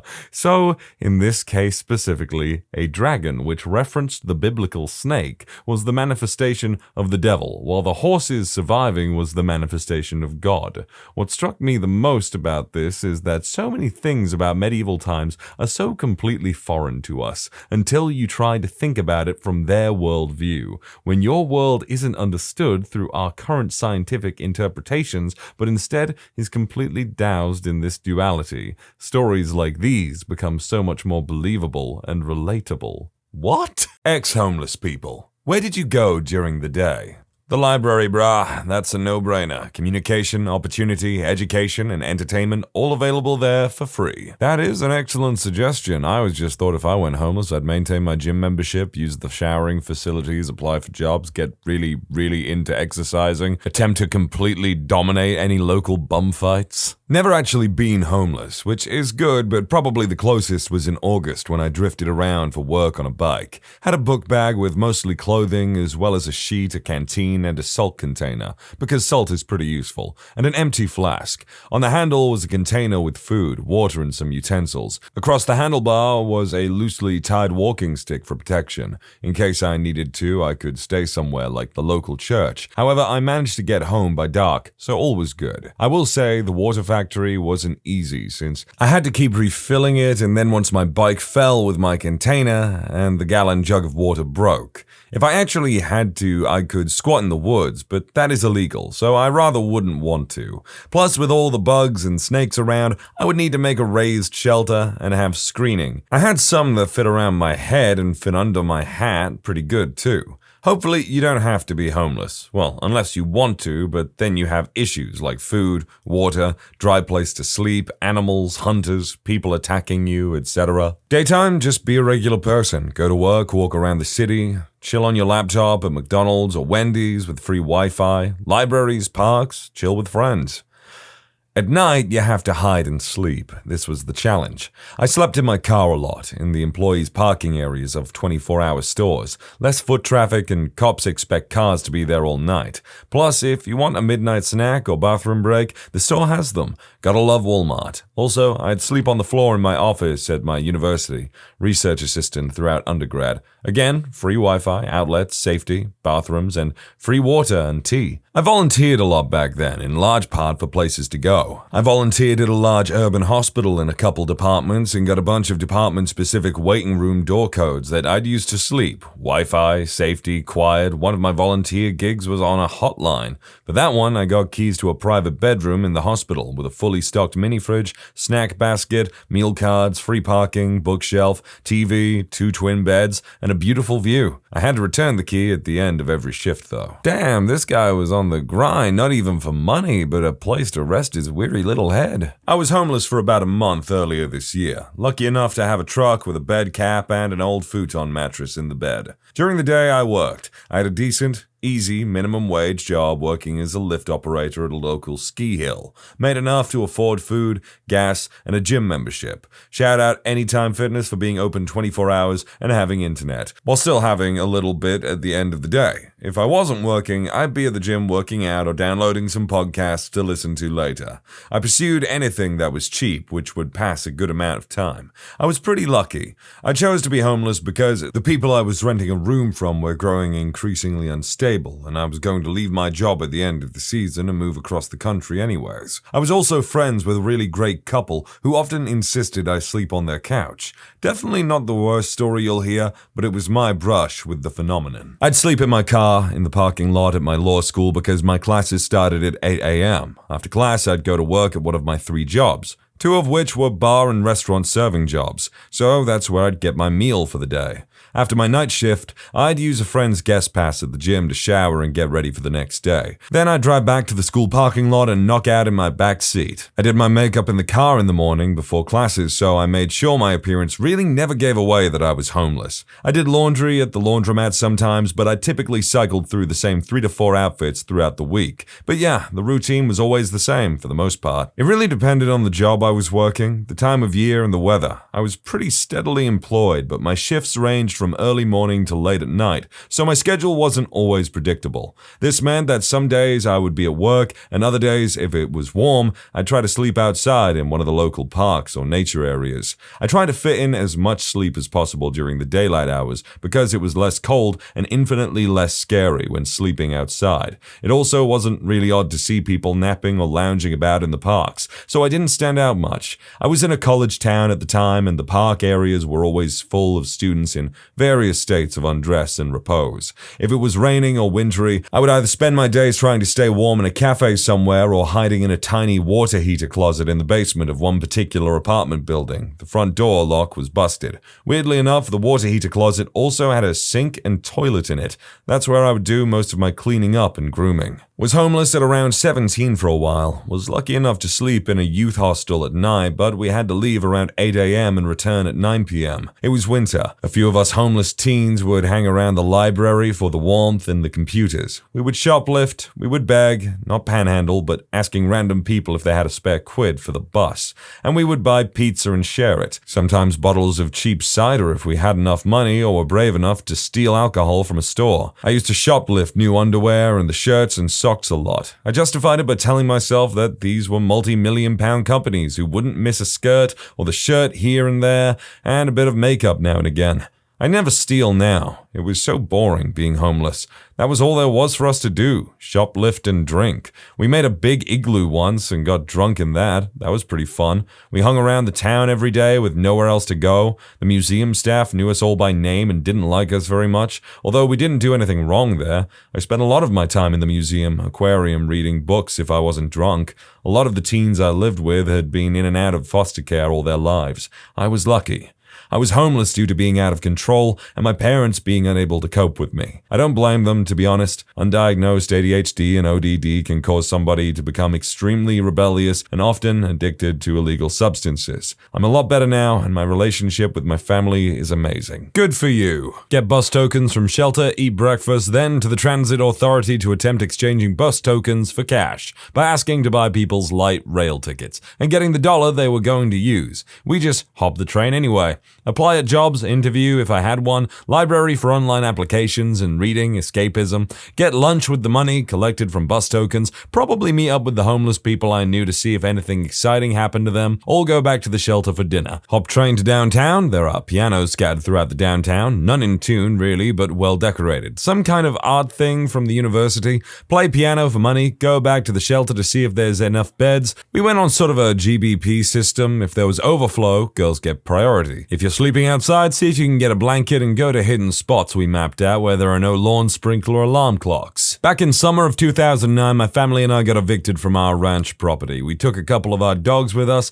and for a couple nights, we had to sleep in a cramped car with them. Later on, we got vouchers to stay in an extended stay hotel, and I lived there for about 4.5 months until I moved out into a group home and the rest of the family moved into a house. My mother passed away during the homeless period, though. Jeez Louise, that must have been so stressful to deal with on top of the homelessness. Your mom? Man, I'm sorry. Job interviews when I wasn't working on a couple of part-time jobs. If I wasn't doing either of those, I was filling out applications for jobs or just mucking about on my laptop at a Barnes & Noble's. I was homeless in the summer until that winter, but for the most part, it actually wasn't really that bad. I slept in my car at night in the lot of a Walmart until they told me they didn't want me there anymore. Finding a new one was a pain. The holidays sucked, Thanksgiving, Christmas, because my family knew I was in that situation, but no one even offered to have me visit. Not that I would have, and they wondered why I do everything I can not to talk to them now. I did not have it nearly as rough as some. I was working, so I was covered 5 days a week. On the days off, I had a car that I slept in at night. On days off,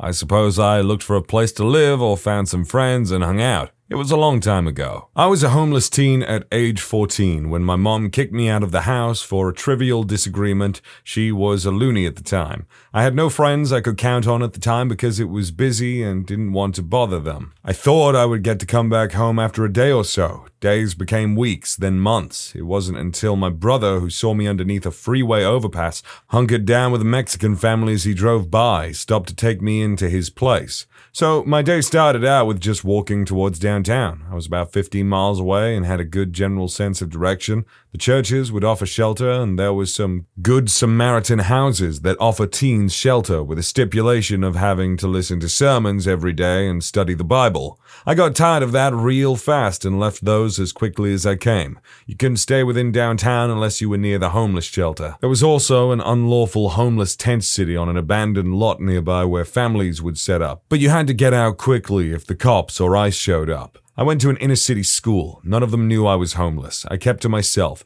and kept my whereabouts to myself. There were other teens who were homeless too. They all hung out near the railroad underpass. We got by on whatever food we could get that was free at the school cafeteria. That would be our only meal for the day.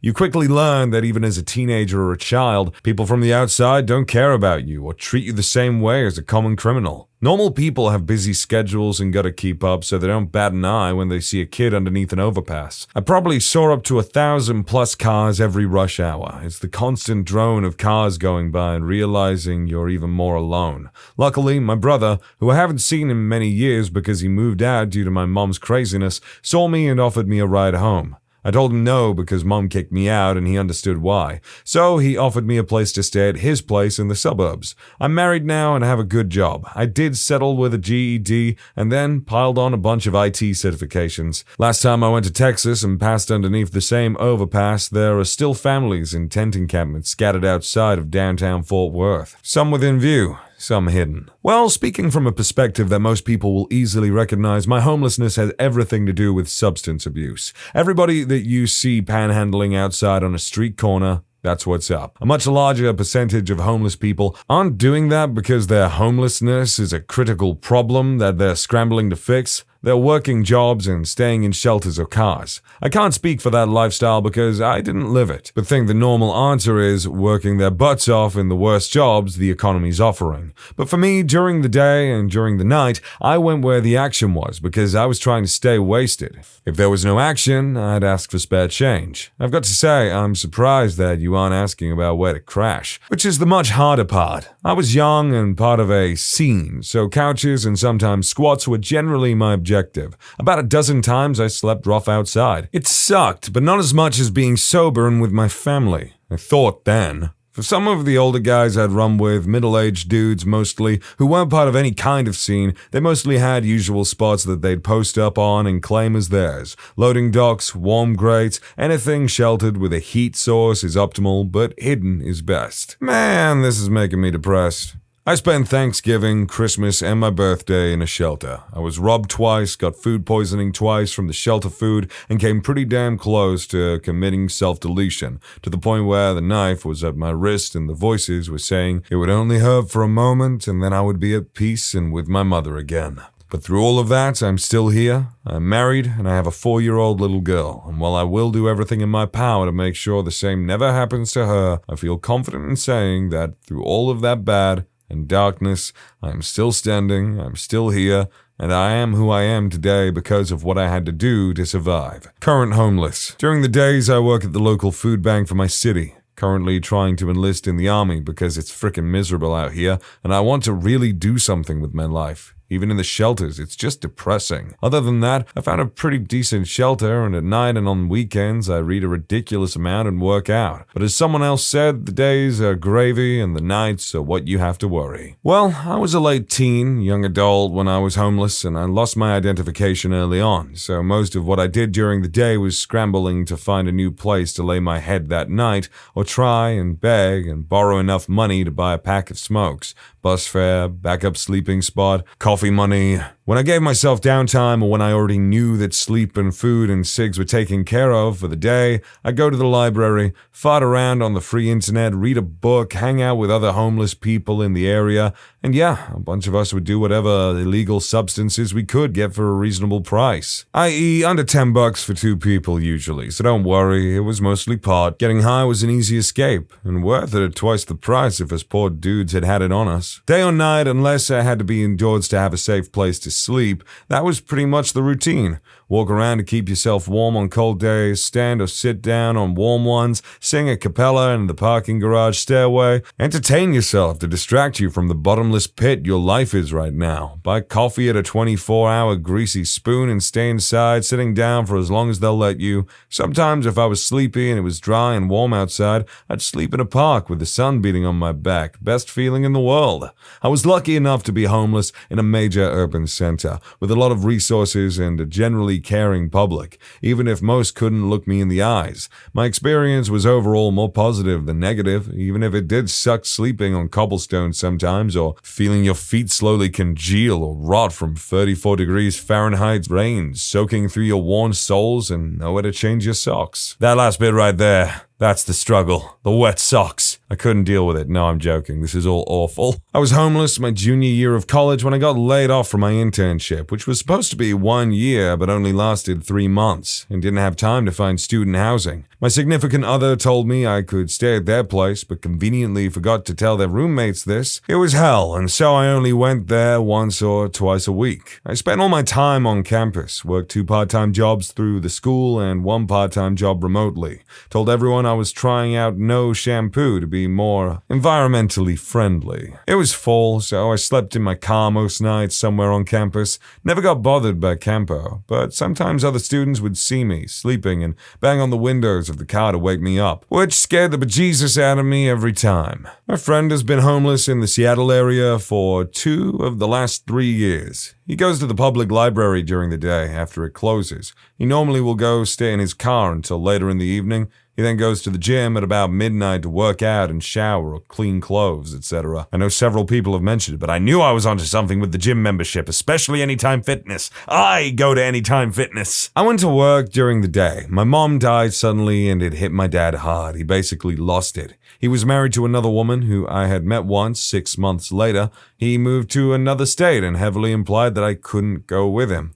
I had a job here anyways. I had to sleep in my car for about 2 weeks during March in New England, which was cold as hell. Luckily, I work at a university, so I could shower and such there. My best friend's dad found out and insisted that I stay with him. He really helped me out. I was with him on his couch for 4 months before I got myself a studio apartment. Okay, this one gives me hope. See, I guess the real answer to being homeless is, as long as you have good friends and, a good work ethic, maybe you can pull yourself out of that hole. I was working in a job that provided housing as part of your payment. In that field, it's kind of an expectation that either they pay you enough to cover housing or they give you a place to stay for the time of your contract. My boss was a flake with an anger problem who refused to take responsibility for himself or his actions. In this setup, there were 3 apartments above this over a dentist office, which the landlord worked in. He came barging into my coworker's apartment next to mine at 7 a.m. when he was sleeping, demanding us to pay rent or get out. Turns out, my boss hadn't paid rent for 15 months to this guy and had been dodging his calls and visits. We, as the subletters, had no idea our rent wasn't being paid. We had 1 week to get out all of our stuff and the company's furniture. We got everything into storage and placed all our personal belongings in our cars. My coworker knew some friends that he stayed with, but I had nowhere to go. For a month while my boss tried to find a new place for us to have as company housing, I lived in my car, went to my first job as a before-school care teacher, went to McDonald's for breakfast, went to work at the Shafty place, went to the little dive bar for a cheap dinner and stayed till close to go back to my car. This whole situation was a wake-up call that I needed to not just find a new job, but a new career. I left and I'm very happy to say that with the help of friends, I don't have the fear of losing my job and my house just because my boss sucks.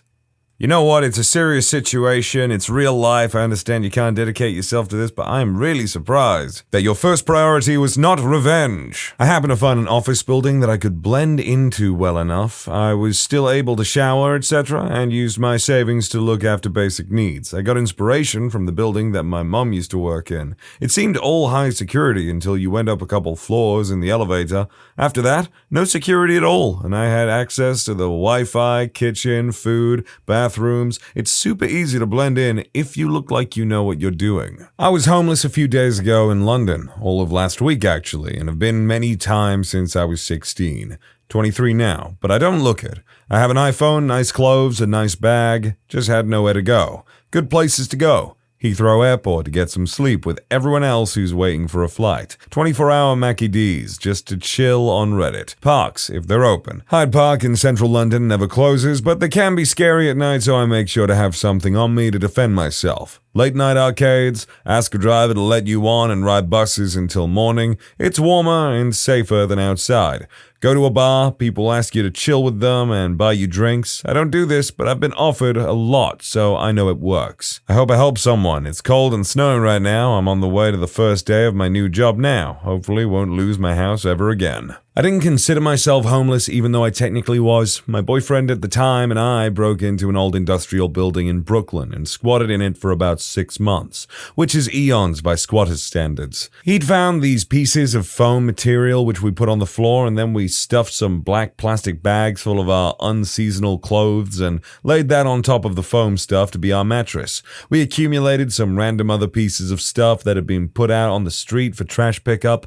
I remember we found this metal chest that we used as a fridge. We got Wi-Fi because, I kid you not, my then boyfriend overheard this neighbor lady walking her dog next to our window and she was calling the dog Bingo. He checked the networks on his laptop and tried a few passwords using the dog's name and hit on the one that had Bingo123 as the password. The hardest part was bathing. No tub or shower.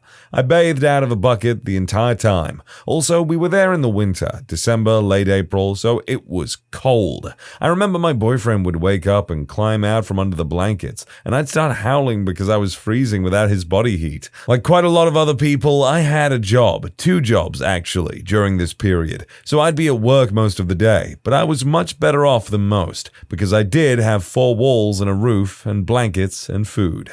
What is one country that you will never visit again? Egypt. Cairo looks/is a war zone. Turrets on street corners, tanks, soldiers with automatic weapons everywhere. We had an armed police officer on the tour bus, Rhodes Scholar, and nothing against them, they are a great company to travel with. A police escort everywhere. Bomb dogs, a guy with a mirror looking under the bus for bombs. Cairo is dirty, littered, and the poverty is staggering. The food was meh at best as we could not travel outside the hotel or tour path to eat. It was blisteringly hot. The camel guys at the pyramids were mean to all of the women and the animals, with children working there as well. The Egyptian Museum was a disgrace to the country. Poorly organized, bad labels, no security, priceless textiles, parchments, leathers, etc., jumbled in cases exposed to the air, heat, hands, no AC. The only thing well cared for and secured were Tutankhamun's artifacts. It's a spectacular resource and collection, and so badly cared for,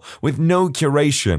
The new one's just opened. I sure hope it's better. Once you've seen one temple, one hieroglyphic, you've truly seen them all. It's all about tourist money, and the street vendors were relentless and scary. Even on a nice open boat ride down the Nile, kids paddled up to the boat on wooden doors selling cheap crap or just begging. Never again. This just reminded me how when I was a kid I had the Mummy on videotape. I watched it relentlessly, and I did not want to go to Egypt ever because I thought the scarab beetles actually crawled under your skin and killed you. No offense, but screw the Bahamas. It's a tourist trap and not a very good one at that. More like a third world country trying to play capitalism. I'll just put it out there, none of the thoughts on these places are mine. The Gambia in West Africa. I've traveled to over 40 countries in my life, including Egypt, Morocco, India, and Cameroon, and the Gambia is by far the worst of the bunch. Went there in 2009 with my girlfriend. We were 20 at the time.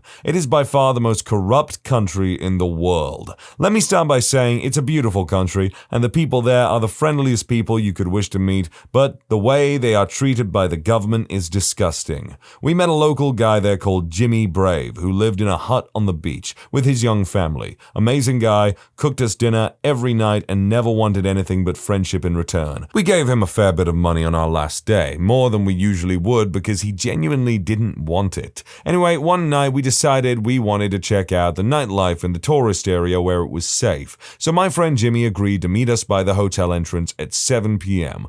Then we would take him for dinner and hit a few bars. We got to the front of the hotel just before 7 p.m. and Jimmy wasn't there. We waited around an hour, still no Jimmy. At this point, we assumed he had forgot, so we went back to our rear exit onto the beach and to his hut. His wife said he had gone to meet us over an hour ago. We searched for about 4 hours and still couldn't find him, so his wife suggested we call the local tourist police. We called and they confirmed he had been arrested for loitering in front of the hotel. We agreed to meet the head of police and arrived at the police station. This is where it got shady. We went in and sat at a desk in an empty, dark room. A big African guy in army clothing came in and sat in front of us. The guy had 2 cigs in his mouth, smoking both at the same time. He slams his fist on the table and starts shouting at us, demanding £500, probably a year's wage over there, to release Jimmy. Obviously, we refused after about an hour of arguing and various threats against us. We were a young white couple at the time, and they assumed we were wealthy. We managed to agree on £70 and a 200 pack of cigarettes.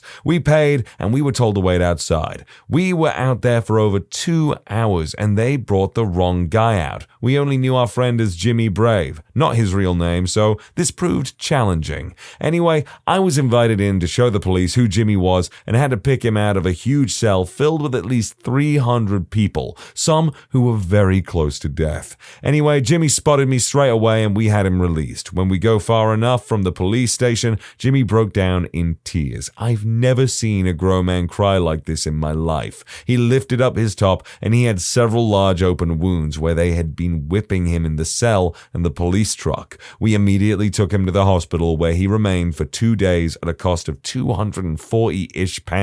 The hospital doctors were great. So, bear in mind he was beaten, whipped around 50 times, hard, just for waiting outside our hotel to take us for drinks. And he was only released because we paid. If we had never turned up, he said he would have died in there. They don't release the criminals until somebody pays the corrupt police chief. There were literally people dying in front of my eyes in the cell. I've always swore if I became rich, I will be going back there just to release as many of these people as I possibly can, except any dangerous people who actually deserve to be there, obviously. This wasn't the only corruption from the police we saw while there. It's just the main point. We see police walking down the streets slapping women and kids for absolutely no reason. One cop told me he would murder anyone I point out right now for £50. He had an AK. I saw people dragged in the back of trucks, never to be seen again, just for asking people for a bottle of water. I feel really sorry for the majority of people in the Senegambia, as they are amazing, happy people who have to live in constant fear of the police and government. I should say, Jimmy managed to move to the UK in 2016 with the help of me and another British family he met in Gambia. He now lives in Stoke-on-Trent, which is a few hours from where I live, but we talk on Facebook regularly and meet up once or twice a year. Haiti went on a medical mission. One day was spent at the beach. We got caught in the middle of a protest.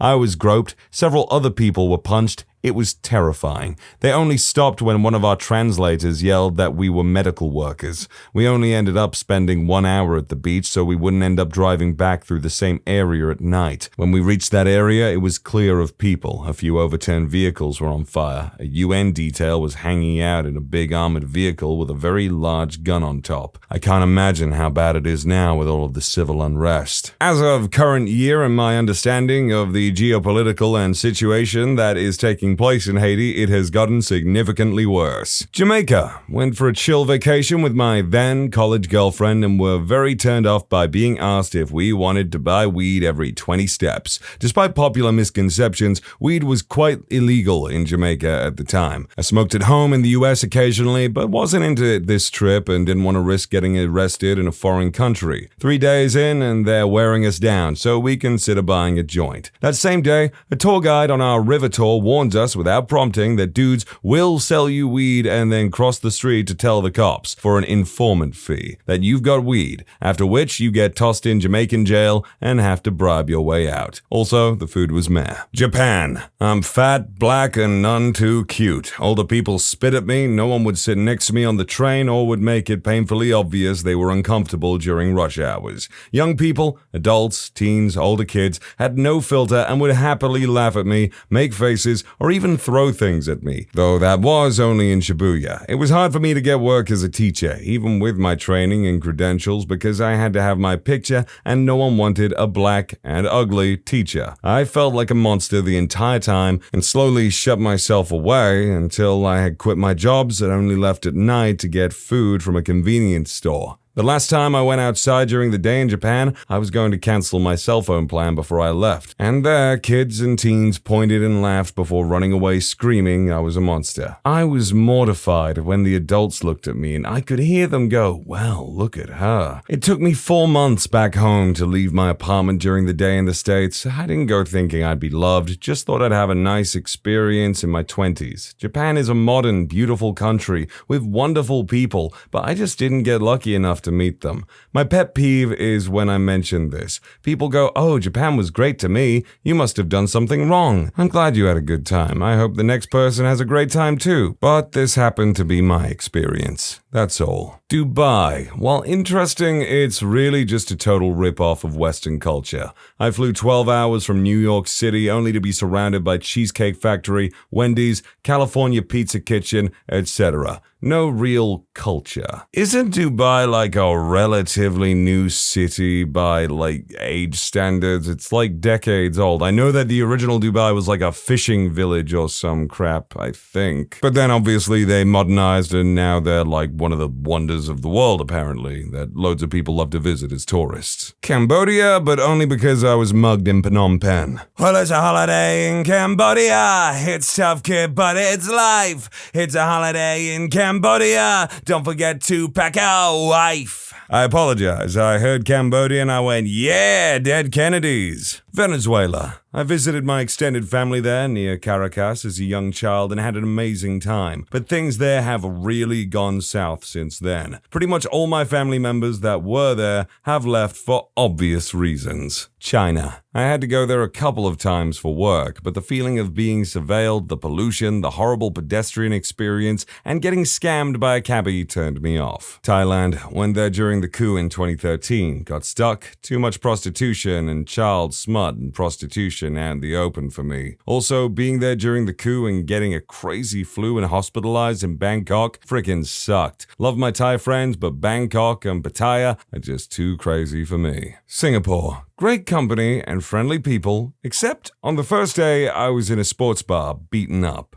My assaulter was a man, which I later learned was the boyfriend to a woman I asked to dance. Sucker punched and went to the floor immediately. Getting kicked, people intervened after what felt like a minute when he picked up a chair to continue. That per se would not have been a reason not to visit it anymore, it's what followed. The bartender told me I should leave ASAP and sleep it off. After multiple hits against the head, or he will get the police involved and tell them I started the fight. Since I suspected a concussion, I called 911. I fled the bar and called 911 on the streets. There, the bartender or manager followed me with two big employees of his and tried to get me with slight force in his back office to talk so I don't ruin my life and that of my family in a lawsuit. I actually had to shout on a full street something silly like, "Emergency, help, help," multiple times at some point so he and his men would leave me alone. It was clearly meant as imposing, and I am very thankful I didn't follow him in his office with his two strongmen. Eventually, the ambulance came. I got first aid and made my statement. While I heavily tried to get any information off the police and visited them and my embassy multiple times, there I noticed they had no interest in following my case. There were multiple security cameras, a bar, and a street full of witnesses in a lively and well-esteemed shopping/entertainment area. Just no interest of the police to get bad reputation for their city-state, I suppose. Singapore has a very low crime rate, but I'm quite sure my attack never showed up in any statistic whatsoever. Emails and follow-ups by myself, insurance, and my local police were ignored, just dead silent and condolence from my embassy. Still have minor sight issues on my left eye and very minor headaches after 4 years. Yeah, let this be a reminder or maybe even a note to people who don't know, but one bad hit in the head can really mess up or just completely ruin someone's life. Which is why one-hit KO challenges are stupid and cruel, and you're a dirtbag if you do them. UAE, Dubai frickin' sucks. Built on slavery, arrogant, money, and power-drunk locals. If you're a chick without a man nearby, the men aggressively flirt. Read the Gulf News if you want to see horror stories of how they treat migrant workers. You couldn't pay me to live in that overblown crap hole of big, empty buildings. Afghanistan. I would love to go back and be a tourist, but I don't think I will ever have the opportunity, nor would it be responsible now that I have a family to vacation there. The country is absolutely beautiful, and the weather was nice. The people are one of the kindest, most respectful cultures I have ever had the pleasure of working with, full of beautiful traditions and fantastic food. Sadly, they have their issues, and it wouldn't be wise to risk going there as a tourist. A real shame too, because I'd love to visit the resorts in Bamiyan and go skiing and snowboarding there too. Qatar. I worked there for 15 months. Appalling treatment of workers. Very, very hot. Terrible food, and the whole country is a building site getting ready for the World Cup next year. After that, the country will be empty. Nothing to do apart from work and shopping. Iran. I'm half Iranian, but I was born and raised in Europe. I went a few times between 10 and 13 years old, and the last time I went, I started feeling the weight of being a woman. I was hanging out with my aunt in the capital. I turned my head around and my scarf fell off. I had full sleeve coverage in the middle of the summer. Immediately, the moral police circled us and asked why my head was uncovered. My aunt told them off, but that really stayed with me. It was over 15 years ago, and I can't imagine my grown adult self fearing the police because my headscarf won't stay in place. I do miss my family, and I have amazing memories of visiting the historical sites, but I refuse to suppress my womanhood and self in order to be there. Australia. As an American, I was made to feel unwelcome on a daily and hourly basis, and I'm a worldly American who never had problems with anyone, even Parisians. I was there for 2 months and was subjected to things like being called a seppo, which is extremely insulting and rude. Hardly a day went by where I didn't hear that word. And when you take exception to it, they gaslight you like you're too uptight and you can't take a joke and you're the problem. And I got made fun of for holding my utensils a certain way while eating. People down there, I found, were rubes with no manners. Add to the daily generalized ignorant questions. Why do all Americans, or you frickin' Americans? Someone actually asked me, why do all Americans' phone numbers start with 555? I am not making that up. Then you turn on the news or a talk show and listen to more snide remarks. It doesn't strike me as a good deal to spend all that money to be subjected to unprovoked hostility on a daily basis. I would not recommend that any American go down there. See, I for one am most definitely going to Australia one day. I have wanted to ever since I played goddamn the Tasmanian Tiger on PlayStation 2. Actually, the more I think about it, I did just have a general fascination with Australia as a kid. Anyway, if anything, let this story be a lesson that no matter who you are and where you go, there is always somewhere where you can be discriminated against. I flew into Germany on my way to Denmark and had a 6-hour wait at the Frankfurt train station before catching my bus to Copenhagen. I don't know if it was just the particular area of Frankfurt I was in, but it was mad depressing. The number of homeless people made San Francisco look good, and so many of them were harassing me for money and clearly suffering from illegal substance addiction. A woman followed me for 4 blocks trying to proposition me to pay her $20. Didn't see any food that looked appetizing. People were very cold and unfriendly, and the music was corny beyond belief. Germany's another place I'd like to visit, but it's mostly because I heard they have like the biggest indoor water park in the world, and it looked awesome. China. I made the mistake of going to Shanghai while being of Polynesian descent and was really taken aback by the open racism. I had my hair pulled. Some businesses wouldn't serve me if I went without a Chinese person, and people looked at me like I was disgusting. It ruined many a picture. Comments were also made. I really thought that Shanghai would be okay because it's such an international city, but damn was I mistaken. America. Don't feel like I really have a reason to return and everything just feels too big to me. Don't have family there, thought it was grand and can see why some people love visiting, but just not my cuppa, especially in the summer. Meanwhile, I'd love to go back to Italy again, but go further north this time. Yeah, I can definitely see why people would have that impression of America for sure. Narnia. Went with some siblings. My younger brother hit it off with an older woman, but she turned out being a real female dog, ruining the trip for everyone. Also, the animals talked. 3 out of 10. Yeah, I know that one's not for real. I just thought it was kind of funny. I hope that I never have to go back to Jordan. I am a 60-year-old woman and was traveling with another woman my age about 4 years ago.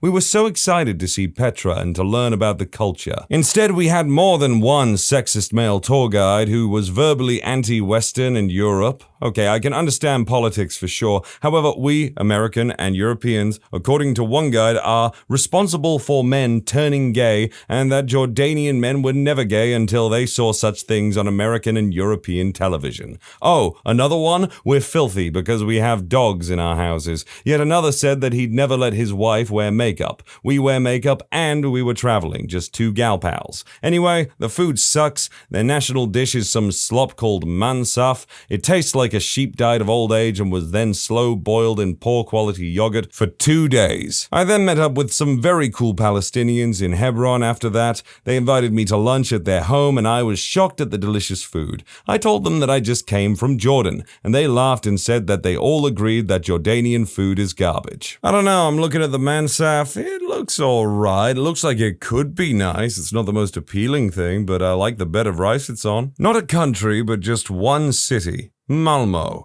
I spent about 1 month and a half in Sweden a few years ago and visited many cities and loved every minute of that trip. However, something about Malmö made me feel uneasy. I felt like I was in a dystopian novel in which everyone said we were in Sweden, but it did not feel like Sweden. Brazil. This won't be a popular response, I suppose, but it is based on my personal experience. After a month of being warned that we could be robbed on the bus, the street, killed on the beach, etc., I ended my time there, held hostage by 2 escaped criminals. That's enough for me. I did not enjoy my stay in Morocco. We went during Ramadan and had rocks thrown at us and people following us down the street yelling at us. We also couldn't be seen eating by anyone or we would get the nastiest looks ever. No intention of ever going back. I personally have no intention of and don't really understand why other people go to countries that are so controlled and influenced by religion. They are quite frankly, usually the most miserable places in the goddamn world. India. I'm sure some parts and people are lovely, but my wife got grabbed so much in front of me without any concern that it ruined it for us. India is another place I would definitely like to visit one day. Mostly because I frickin' love Indian food, but also because, it's a pretty goddamn beautiful place.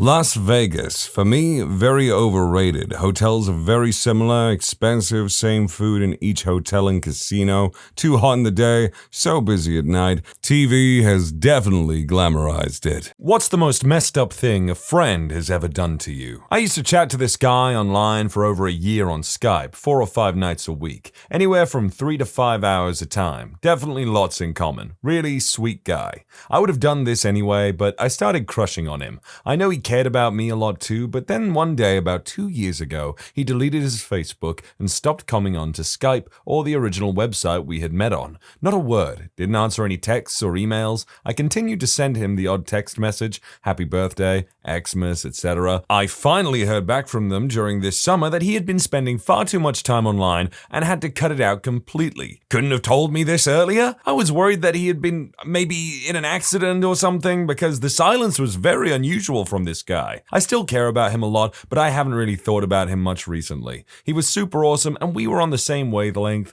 I thought it was really cool that he understood what I was trying to say when I was having difficulty expressing myself and loved pop culture as much as I did. No doubt when an internet friend just disappears one day, it totally sucks, sure, but I think as I've gotten older, I'm kind of like, yeah, people have their own lives, priorities, things change, and granted, yes, they could have totally told you that they were just getting off the internet, but at the end of the day, some people need to make drastic changes in order to actualize real change. One of my best friends, and one of the first people to be nice to me, said he loved me. Then he spent a whole lot of time with me. I thought things were going great. I started to feel the same. He asked if we could take it further. I was a virgin at the time and very self-conscious about my body.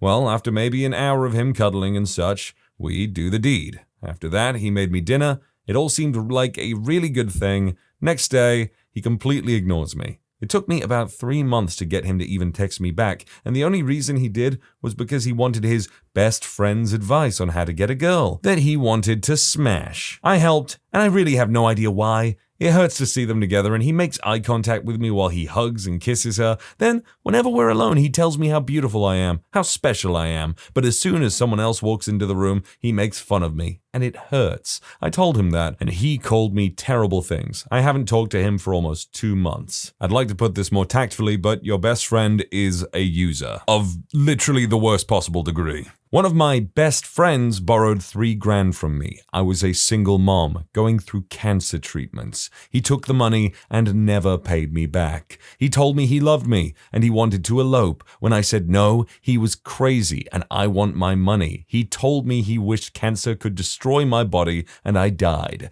We dated in 6th grade. I was so completely in love with him up until he never paid me back. He used my crush to his advantage. Oh, let's not forget, he had my mom arrested 3 times in a week when I was in 8th grade, then told the entire school about my personal life, but my mom kinda deserved to get arrested. Needless to say, after 17 years of friendship, I could care less about him. In 6th grade, I had this friend, let's call him Brad. We met in block class and started to hang out at lunch and play Halo 3 on Xbox Live every day after school. Brad was the kind of kid who would call you gay if you didn't like something he liked, or did something he thought was stupid. I don't know why, but he always focused on me for that sort of stuff.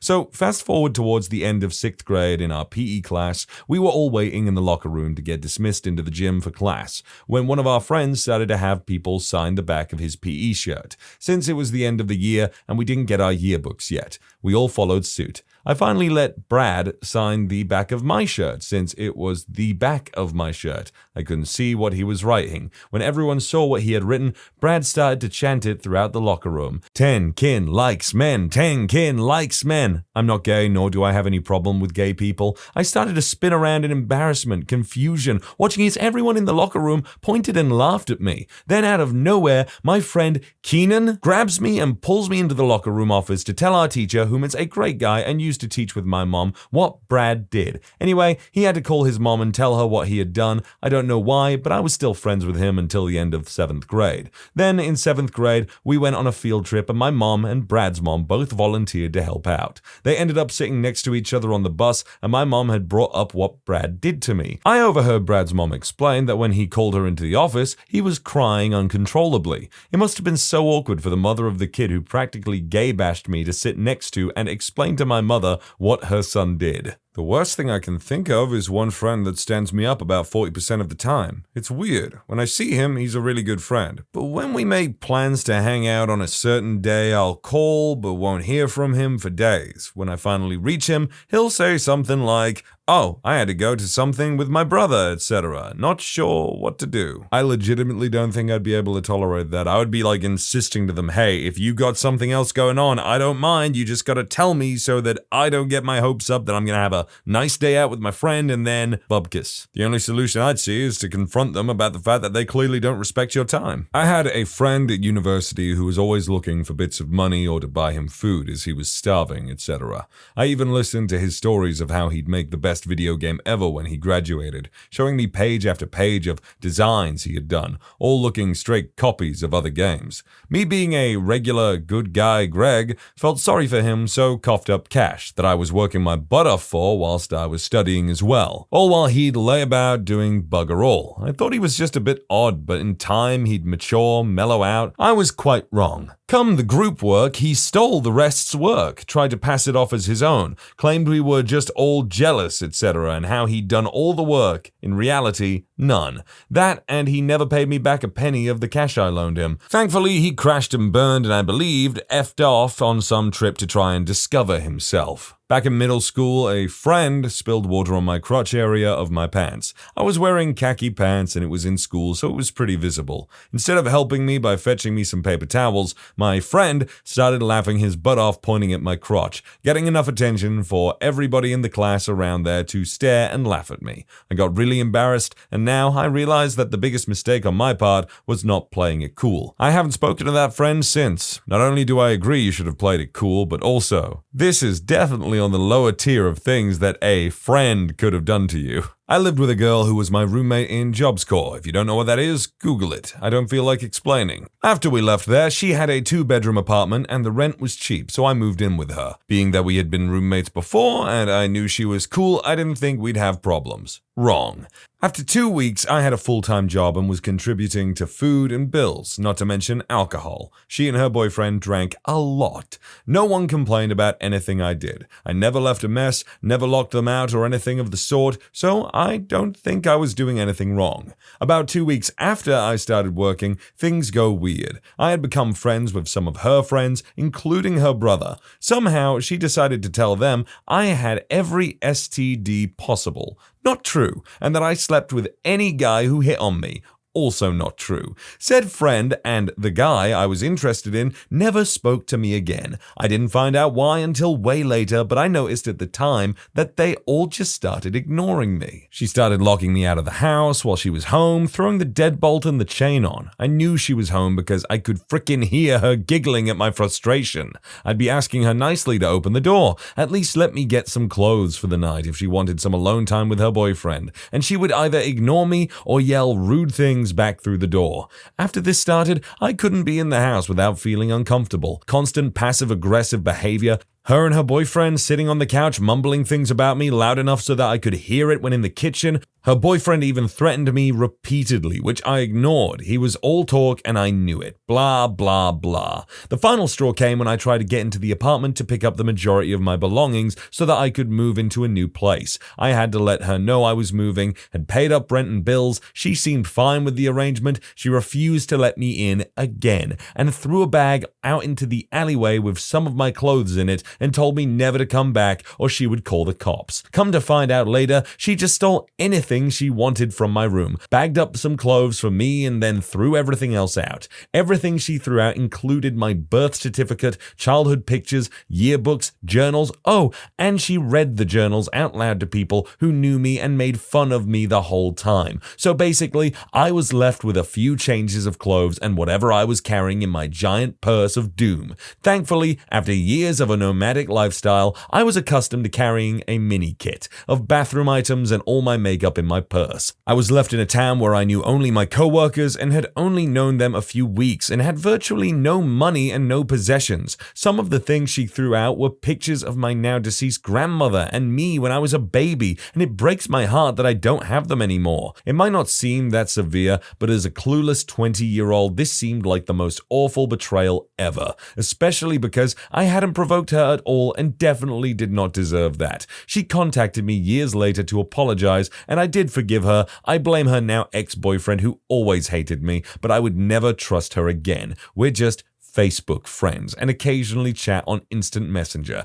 I will never forget that. I'd like to say this is why I don't live with people that I don't know that well, but you literally knew this person and then they decided to do a 180, a massive heel turn, and decide to be the villain of this period of your life, I guess. God damn, what a psycho. I wouldn't even forgive them. I wouldn't associate with them. My friend Rod had sea monkeys that he'd kept alive until they were the size of small tadpoles. He took very good care of them and he was invested in their survival, if not a little attached. I was high and clumsy and knocked it off the dresser.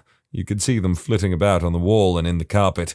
They all died. I felt like crap. I am the sea monkey Himmler. Sorry, Rod. I had this one friend I knew through middle school to college. One weekend, a lot of my group of friends were going to a convention, so my sister got a hotel room and asked if I had any friends who would like to stay with us for the weekend and pay a small fee. It was one of my sister's friends and a couple of my friends, her included, who took us up on the offer. Everyone else paid up front, but she insisted that she had to get to an ATM to pay.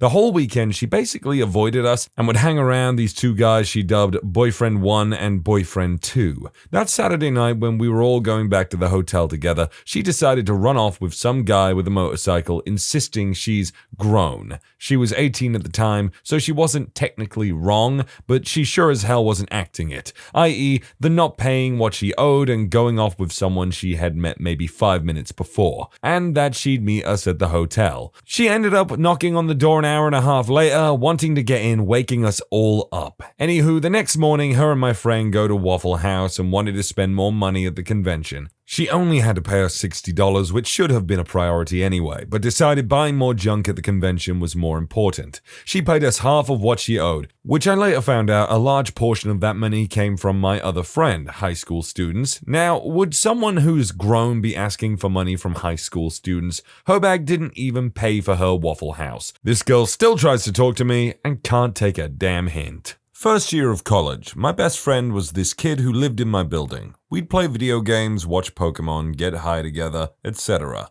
One night, while drunk, I cried in his arms and told him I wanted to delete myself. He was supportive and encouraged me to seek help for my depression, which is something I have been struggling with since the age of 9. A few months after this incident, I have begun therapy and I'm feeling good and strong. I started dating a girl who also lives in my building. My best friend begins dating her best friend. It's kind of the perfect scenario. 1 month later, my best friend's girlfriend dumps his butt. No explanation really, just wants nothing to do with him. My girlfriend and I spend a lot of time with him, trying to help him get over her. It's a slow process, but eventually he appears to be doing well. A month or two after this, I become massively depressed again about things going on at home between my parents and our financial situation. When it seems like therapy isn't helping and like I'm consistently making my girlfriend's life terrible by pulling away emotionally, I begin to feel a mixture of guilt and resentment for her inability to be more supportive and less bitter towards me, so I break up with my girlfriend. We're apart for a week, and during this week, I am spending pretty much all of my time with my best friend, telling him about how awful I feel not being with my girlfriend and asking him to tell her I love her. On the 6th day, my therapist helps me see that I don't have the right to make decisions for people about what they're willing to or should have to take. I tell her I still want to be with her and we get back together. Rumors start flying about things that went on between my best friend and my girlfriend during the breakup week, and a few people congratulate me on being a big person for not causing drama after their hookups. I confront the two of them, and they both firmly deny that anything of the sort happened. I believe them. We make the arrangements to live together and with our 5 other friends in a different building on campus for the following school year, and put all of our shared things in storage for the summer. The current school year ends and my girlfriend and best friend leave for the summer. The day my girlfriend leaves, she calls me from the airport and confesses that while we were broken up, she and my best friend got wasted and they hooked up. I tell her I'm not mad about the hookup itself because we were broken up, but I tell her I'm really mad about being lied to and walking around while people felt sorry for me and thought me a fool for trusting people who were apparently lying to me. I tell her all this and hang up on her, then call my best friend and rip him a new one for being dishonest with me. Then my girlfriend calls me back and tells me that the SX wasn't consensual. They were drunk and he forced himself on her. She tells me about how the next day and for the next 4 days they'd go on drives where he would tell her I didn't deserve her and she should just be with him and she'd really know true happiness and love. After a week of him dodging my calls and attempts to contact him on the internet, I leave him a voicemail telling him that if he contacts her again, I'll end him. She and I change our housing situation so that we aren't anywhere near him. The next school year begins and I meet up with him to get my things out of the storage unit. He calls me at midnight and tells me he brought all my things in his car and needs to leave, so I need to grab it all pronto. I arrive and find that one of my guitars is broken. At this point, I know if I argue about this, I'll never get home, and odds are he won't pay for the damn thing anyway, so I just leave. For the following 5 months, my girlfriend has nightmares multiple times a week about him. Sometimes in the dark, she hits me in the dark at night because she thinks I'm him.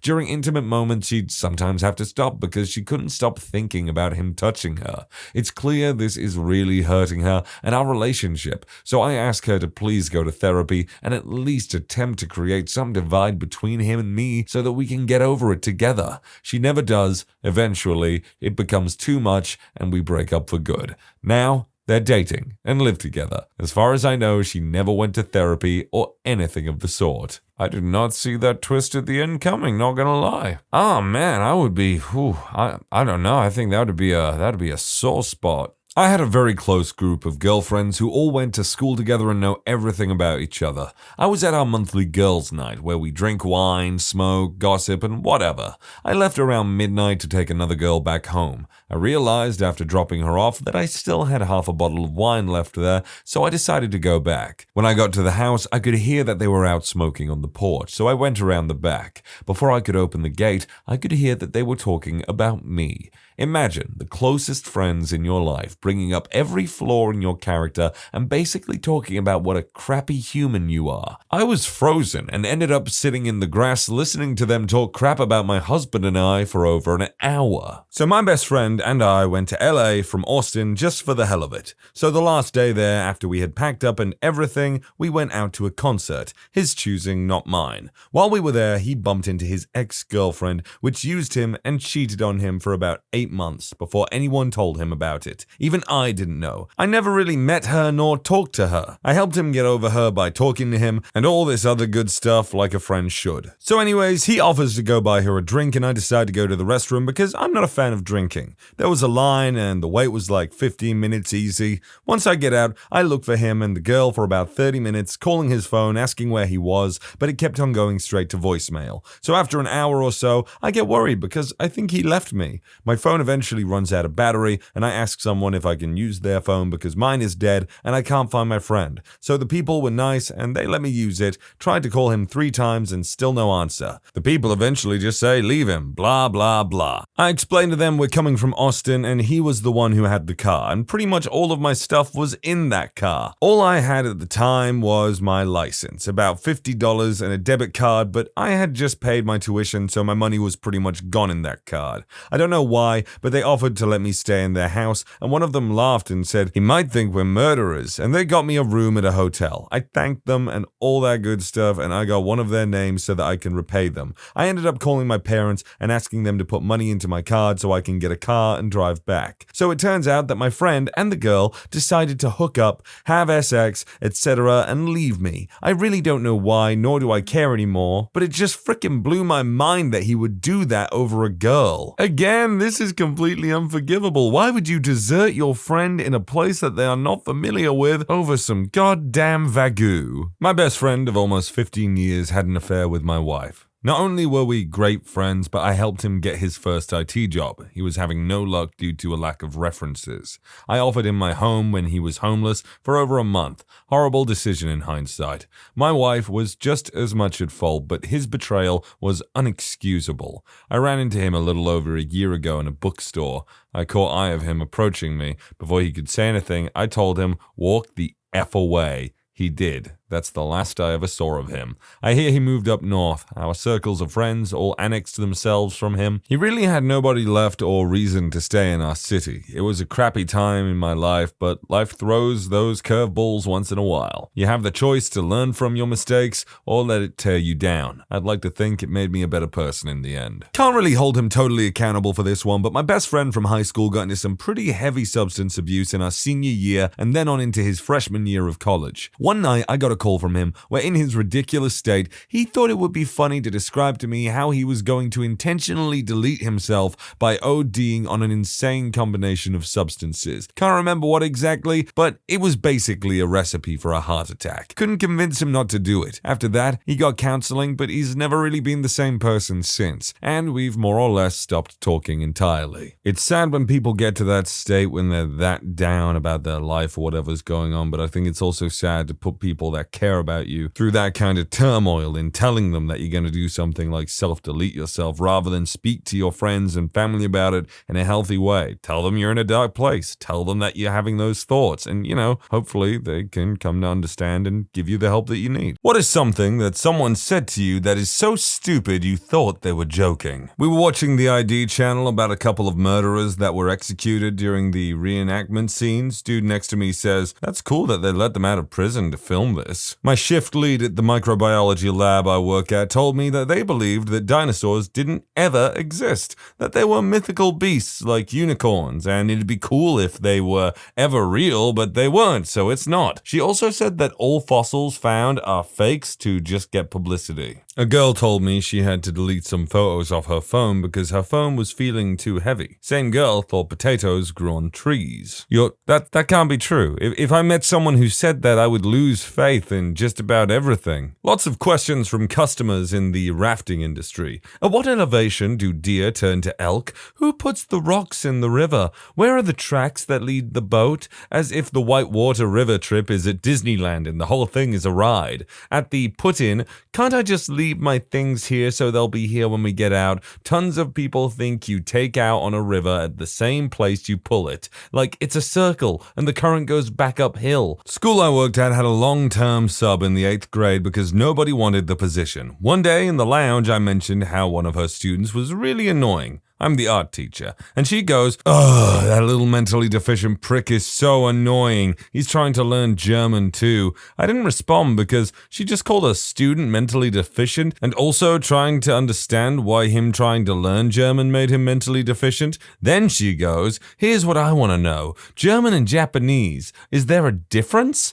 I stared at her for a while thinking she was making a joke, but she kept waiting for an answer. When I explained German came from Germany and Japanese from Japan, she goes, "Ugh, I don't even get it." That person probably didn't get a lot of things. Every time we used to visit a beach near my grandmother's house in Barbados, my mother used to remind us of a young woman who came up to her and asked her what state she was in because her boyfriend was playing a practical joke on her and telling her they were outside of America, and everyone knows there's nowhere outside of America. I don't want to say all Americans think this, but there does seem to be a trend of Americans thinking that it's sort of the center of the world, and maybe who can blame them? I mean, so much stuff comes from America. I mean, a lot of TV and whatnot. When I was a little kid, I kind of thought I lived in America for a very short period of time because of all the American TV that I was watching, so I just presumed where I live equated to what TV was on. I was very young and super stupid. When someone mentioned that 1 in 3 people get cancer in their lifetime, another friend in the group said that the statistic is crap and that he sees it as 50-50, either you get it or you don't. This dude was studying architecture. Wonder if he thinks the odds of any building falling apart is 50-50 too. That's weirdly something that's been on my mind lately, because I have been wondering, what if I get cancer when I'm older? Will I survive it? Will I be one of the lucky ones? I once had a conversation with a coworker who told me that they wished they lived back in medieval times because it would have been fun to battle orcs and dragons. This was right when Lord of the Rings was coming out in movie form and were very popular. At first, I assumed he was saying he would like to live in the Lord of the Rings universe. After a minute, I had a sudden realization. I came to realize he meant that he thought dragons and orcs and things like that really existed at one time. I, and several of our co-workers, spent the rest of the day and months after trying to convince him that that wasn't the case. He strongly believed that during the dinosaur age, there were also dragons, orcs, trolls, etc., and we were fighting them with swords and knights. And you had to go and crush his naive little idea of how the world was. God damn it, why'd you do it to him? Not me, but a friend. She's from the Philippines, and she legitimately got asked if she lived in the trees when she was there. Okay, this got me wondering if maybe there was a reason they asked that sort of question, because it's like, why would you just ask specifically, oh, you're from the Philippines, so you must live in tree houses or something? So I looked it up. There are some really impressive looking tree house resort type locations that you can stay at there, but I don't know if there's like, I thought maybe he might have seen a documentary where it's like, in this village everyone lives in a tree house. But as far as I can tell, that is not the case. One night after volleyball, we were hanging out at the bars. A mutual friend walks by at a pivotal moment in the conversation. My buddy asks him, "Hey guy, how long does a pregnancy last?" He shrugs, says, I don't know, 18 months. We got a good giggle out of it, and then I just died after finding out he was serious. We are 30 years old. That might not be the case for humans, but Asian elephants do in fact take 18 to 22 months, I believe. Ladies, I'm sure we can both agree 9 months is a long time to carry a small life inside of you, but imagine doing that for nearly 2 years. Holy crap. I worked in an open kitchen at the time. The boss told us we needed to wash our gloves, disposable latex, because he was having to buy too many. I presume you're working for a crustacean that owns a successful restaurant under the sea? A truck driver complained to me about the government wasting our money on infrastructure. A pregnant girl at work just sort of put it out there that her baby got its nourishment through her belly button. Like, as in, she believes that somehow her child is getting fed through her own belly button, not the baby is getting nourishment through the umbilical cord and what would become its own belly button. Another girl was walking by us at the time and literally stopped mid-step, shook her head, and then kept walking. Oh man, not nearly as bad, but it reminded me how a few months ago I was out with a friend and I got a very simple math equation wrong when I was working something out, and this old lady stopped, looked at me and went, "You can't be bloody serious." And I turned to her and I said, "You stay out of this, you," because you know when you have those moments where you're just a second behind. You know you're wrong. You know you got something wrong immediately. You're about to correct yourself midway, but no one will let you live it down. Until I was a month shy of 22, I thought the 7 C's were actually the 7 C's. Continents. We got our tests back and this kid turns to me and asks, "Does F stand for family?" A piece of my soul died that day. This was 8th grade. There was a dude in my chemistry class who apparently didn't believe in the atomic theory of matter. He claimed no one could see atoms, so there was no reason to believe they existed. The professor just told him that he still had to learn it or he would fail the class. Also, a girl in my circle of friends said evolution was impossible because a few thousand years wasn't enough time for all that. I only realized she was serious when she got really mad at me for laughing at her. I was talking to a coworker about global warming and how eventually polar bears could be extinct. He said, "What's a polar bear?" I said, "What do you mean?" He then said, "Well, a polar bear is nothing but a white-colored bear, so they'll just leave the Arctic and live in the forest." I thought he was joking, but no, he wasn't. I mean, worst case scenario, if all the polar ice caps just completely melted, we're in flooded Earth right now or something like that, and there was some kind of rescue attempt to keep some polar bears alive in captivity or in preservations and stuff like that, and there was legitimately no place with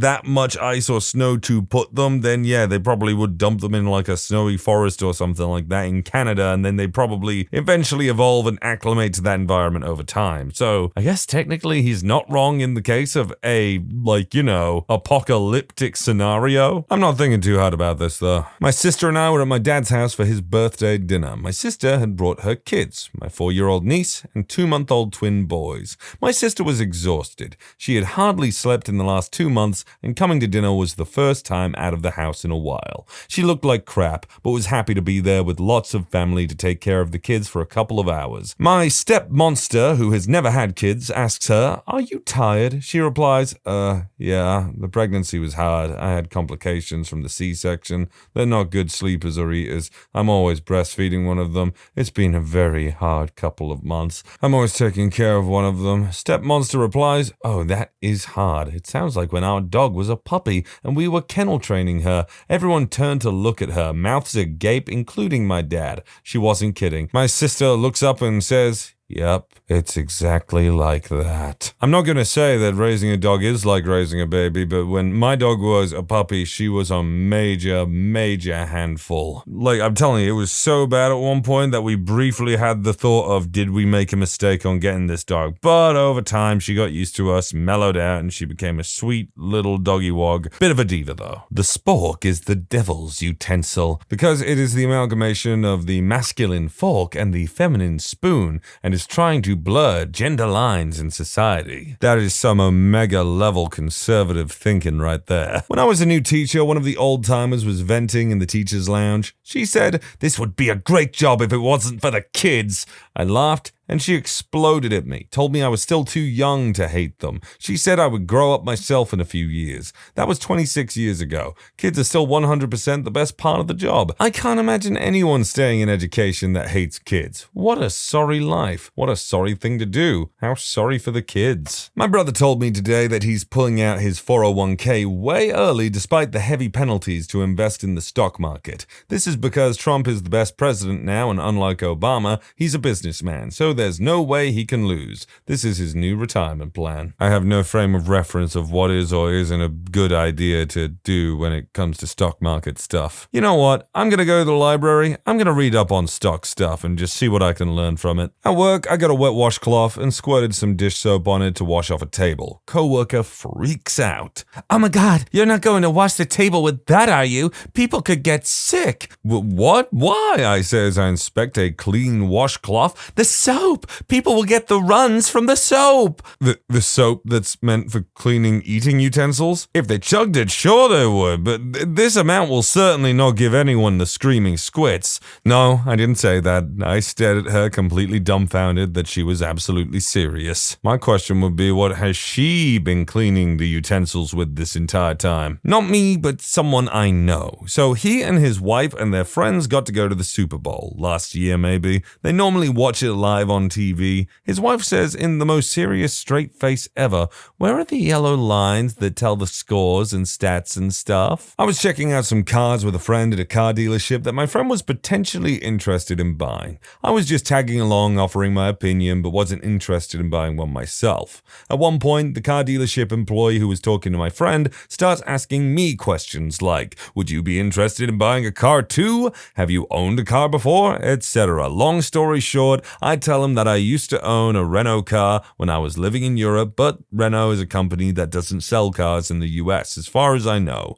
The employee responded by saying that European cars are not available in the US because they don't have seatbelts or airbags. Oh my God, I didn't realize I was riding around in death traps my entire life. I used to work at a popular fast casual soup sandwich restaurant. A woman asked my friend and I if there was cheese in the broccoli and cheddar soup. We laughed in her face. Turns out that's not how you're supposed to handle that situation. Is that a silly question to ask? Yes. Have I also asked silly questions in the past before because I'm absent-minded and a little silly-billy sometimes? Yes. Maybe she was just having a brain fart moment, but still, yeah, it's a silly question. My mom thought that anteaters and sloths are the same animal, just with different names. It is one of those things that as someone who absolutely adores animals and loves animal trivia and whatnot, knows a lot about different animals, not everyone else does. Spanish class in middle school. Kid asks the teacher, "What's the Spanish word for tortilla?" She just looked at him stunned. I think I was in college at the time and in biology class when they went over some human anatomy,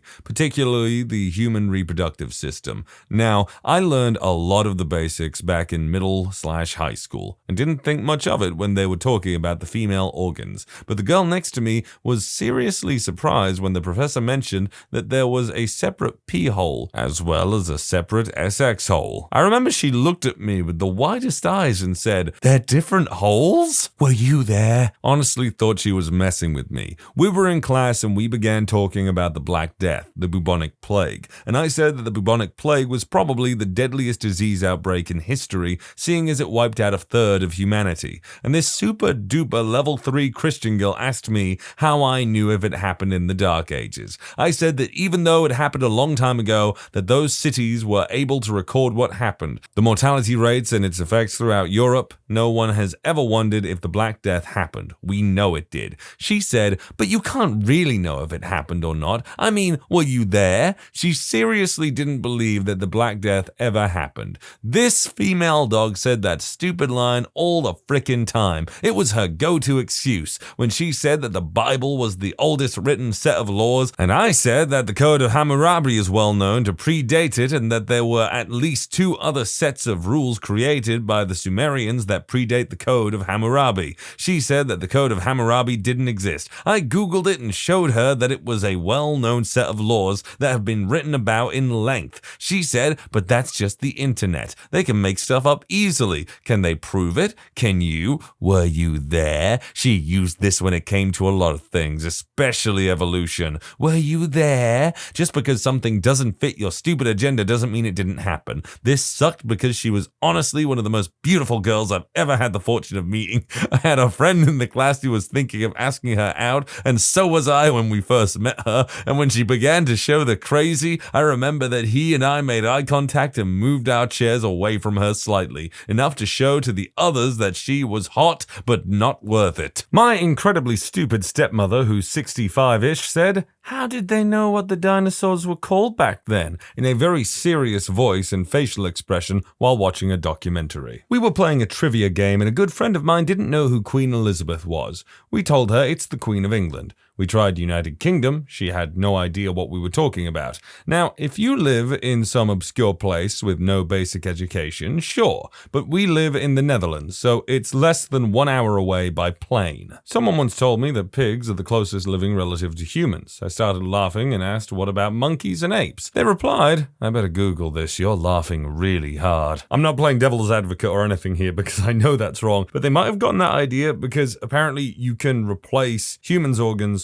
with pig organs? I know there has been a successful transplant with a pig's kidney into a human. I don't want a house someone has already lived in. My sister, while we were talking about her buying a house and why she couldn't get one that was already in an established neighborhood and didn't cost as much since he couldn't really afford a house anyway but insisted on buying one. Was that run-on sentence exhausting to read? Because so was our conversation. I had arrived 20 minutes before the start of my shift at a new job, so I decided to kill time in the break room and read a book. 2 minutes to go. I put the book in my locker and headed down to the sales floor to punch in. My boss sees me and taps his watch. "You're late," he says with his usual smiling eyes. I chuckle in response as if to say, "Right, late. It is precisely 9 a.m. "I'm docking your pay. Don't let it happen again." He fixes me with a stern look to make sure I know he's not joking. I look at the time clock. It says 9:01, a minute faster than my wristwatch. He's effing serious. I made minimum wage back then, so 1 minute literally equaled a few pennies. Yet he indeed took the time to subtract those pennies from my paycheck at the end of the month.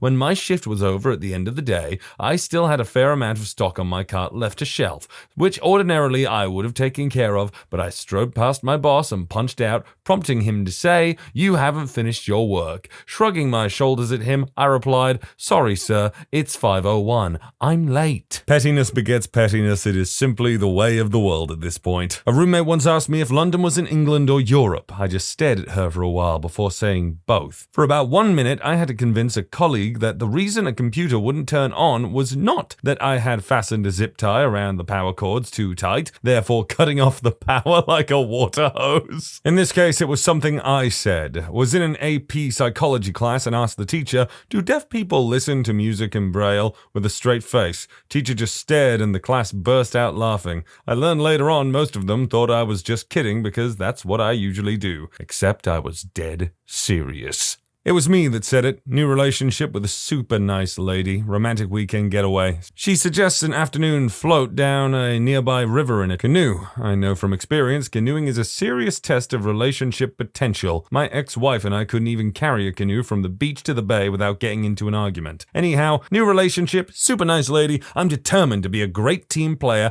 and competent man. I have plenty of experience on the water. This should be a cinch. Canoe livery guy drives us to the drop-off while he is taking the canoe off the trailer and telling us how long the float is and where the pickup point is. I'm looking at the river, the wide, slow-moving river, the extremely slow-moving river. Along with the fact that it is a blustery, windy day, I can't for the life of me tell which way the river flows. Some leaves are floating left, some leaves are floating right. I toss in a stick and it just floats around in a circle. I'm starting to sweat. I figure I have a 50-50 chance of guessing correctly, but if I guess wrong, it could end in a disaster. Having to ask is a total embarrassment. I'm hoping the livery guy makes some reference to direction, but no. I'm desperately hoping to see someone else float by, but no. I picture us paddling upstream for 2 hours and being lost on the river. Livery guy hands us our paddles and says, "So if there's nothing else, I'll see you in a couple hours. Have fun." I bite the bullet and decide that asking is the best way forward.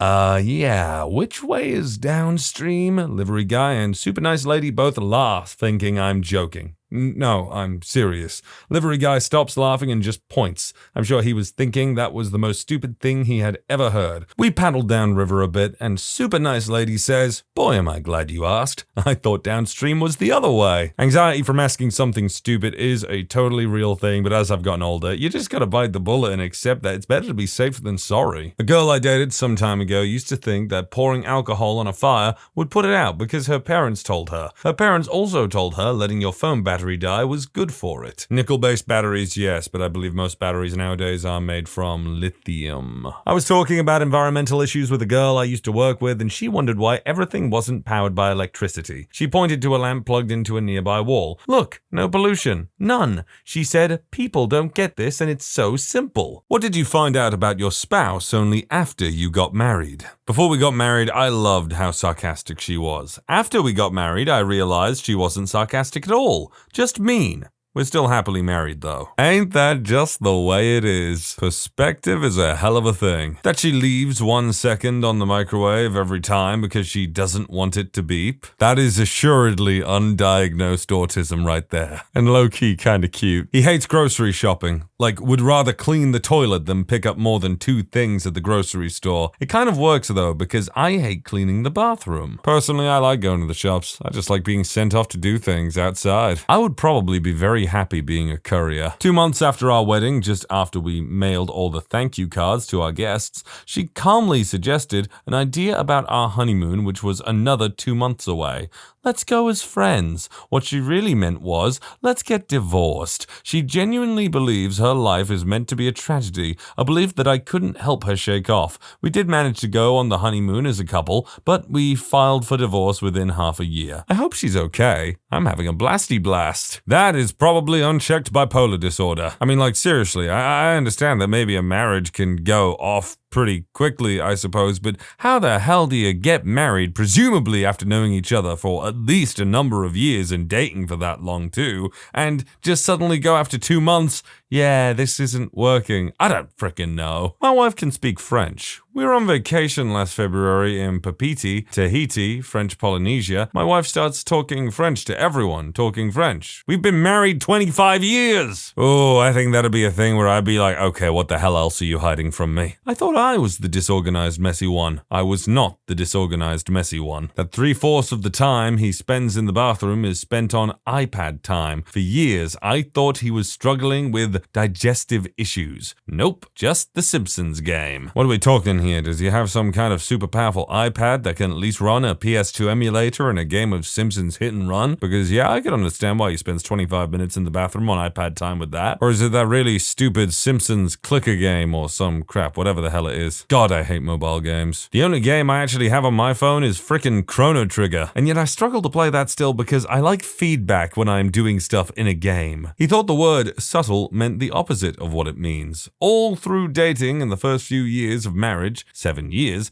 I just thought he was using it sarcastically. Also, he gets horizontal and vertical confused, as in he falls down on the bed after a long day and says, it's so nice to finally be vertical. He has a nice butt though, so it evens out. That twins run in her family, both sides, found out during an ultrasound when they said there are 2 babies in there. He's very much like a llama. Upset him at just the right time and he'll completely lose his appetite and refuse to eat for a while. I could never bring myself to upset this person. I think to ruin someone's appetite is truly a great offense. Like if someone upset me so badly that it ruined my appetite or just put me off my food, especially if it was something I was really looking forward to, I might throw hands. That he has more PTSD from his ex-wife than he does from combat deployments. I literally only discovered this the moment we were married, that he has a very romantic side. All the time we were together before, I probably would have said I would have liked a little more traditional romance, but I appreciated how straightforward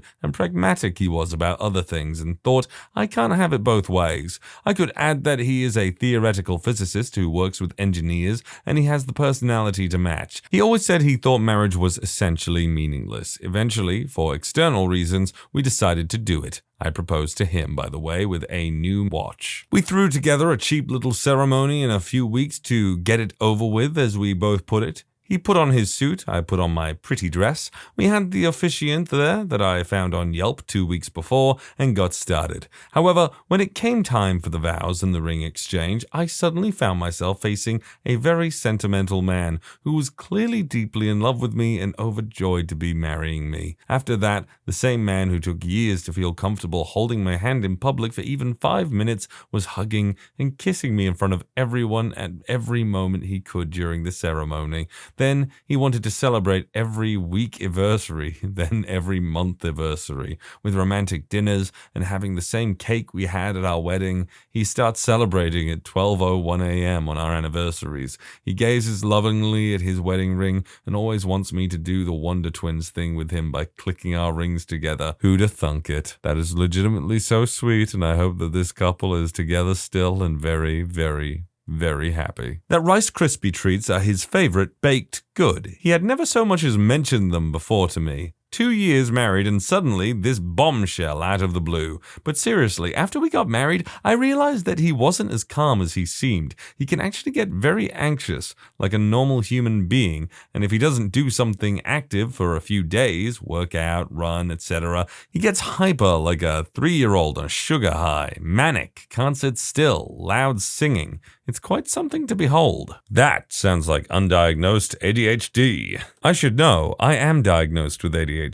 And now you know why I go on so many tangents. I just asked my wife this question and she told me it was the wart thing on the shaft of my pecker. I wasn't aware that I had a wart thing on my pecker, so I ran to the bathroom to check, only for her to arrive while I'm tugging away at the skin to laugh at me for being so gullible. Not gonna lie, she sounds like a keeper. My ex thought penguins were about 6 feet tall. After dating for 7 years and well establishing that I like to sleep in when I don't have plans, we got married. Suddenly, I don't know why, apparently, we had a bedtime. And in the morning, it was suddenly time for us to get up. Had to have a stern conversation with my morning person husband about that real quick. If there's stuff we have to do, yeah, sure. But if it's a lazy Sunday, leave me alone and go play video games alone. My reaction to that would probably be, duly noted, my darling, and acknowledged. That he supported his buddy's family financially while his buddy spent a year in federal prison, not England, as everyone else was told.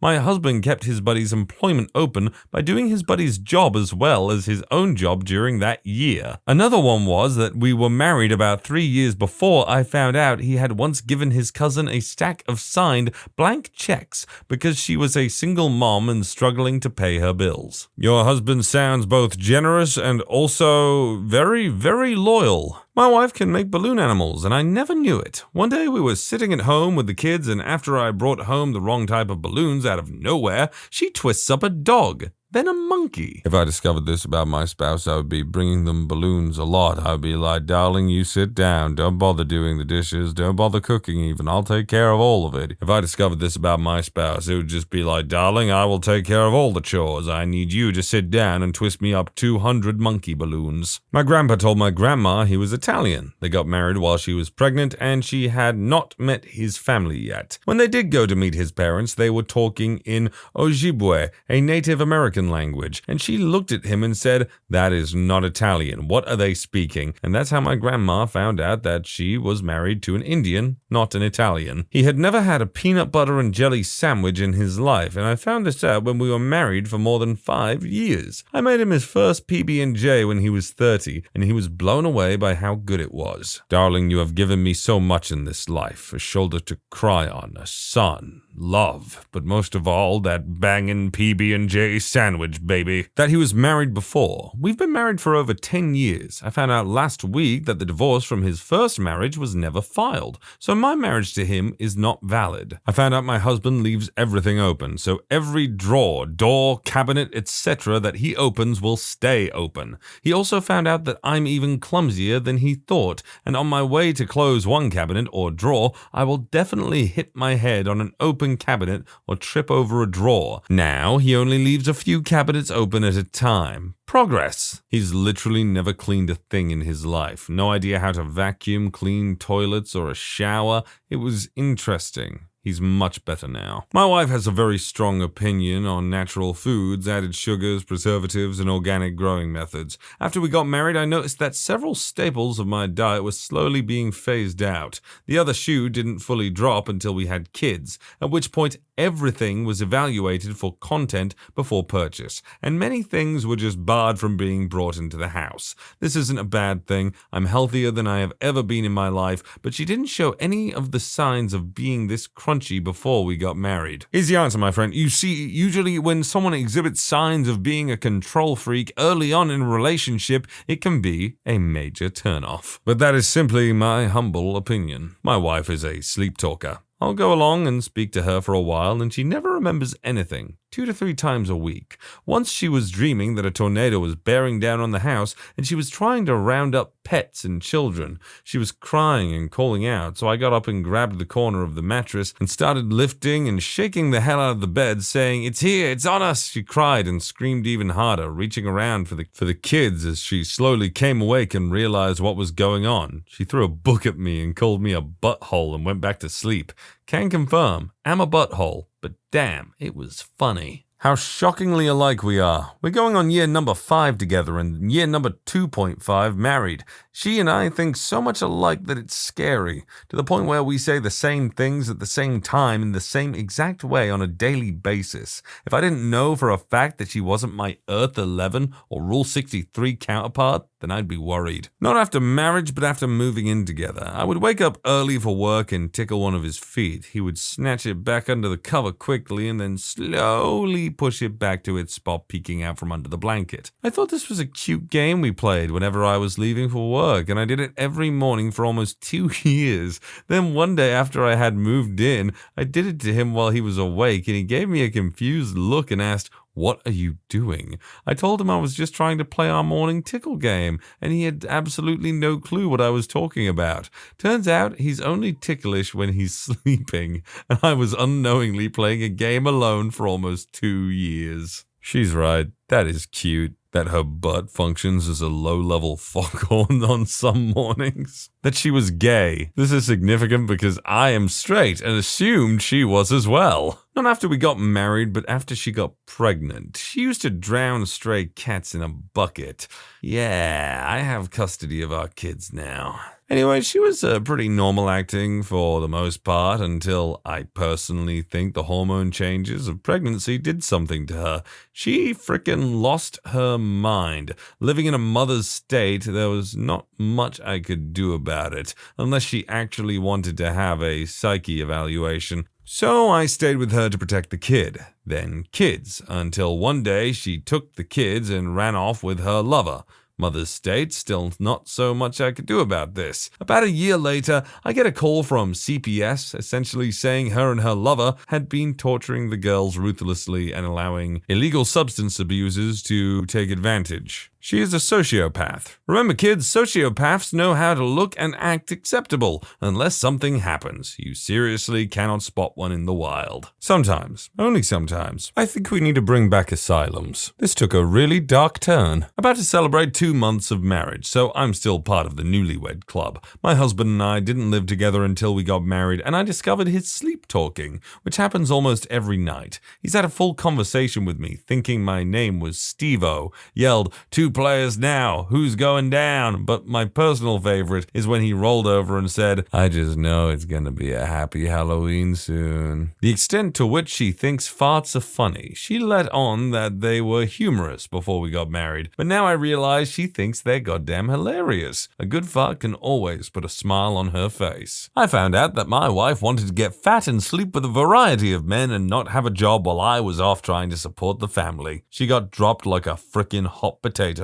The sad thing is, you would be legitimately surprised how many women would actually like to live that lifestyle. And no, I'm not on my villain arc, I'm not a misogynist, people nowadays, more than any other time in history, just have a proclivity for being lazy and getting immediate pleasure and satisfaction, regardless of gender. Nothing. That's why it took us 7 years to get married. I told her I'm only doing this once, so we better be sure. Happy together since 2000. He has a really hairy taint, like a mustache, but he has relatively sparse body hair everywhere else. We tried to wax it once. Oh my God, Jesus Christ of Nazareth. After the whole Chris Brown, Rihanna story broke, she said, "I don't see what the big deal is. I'd slap you around too if you ever checked my cell phone."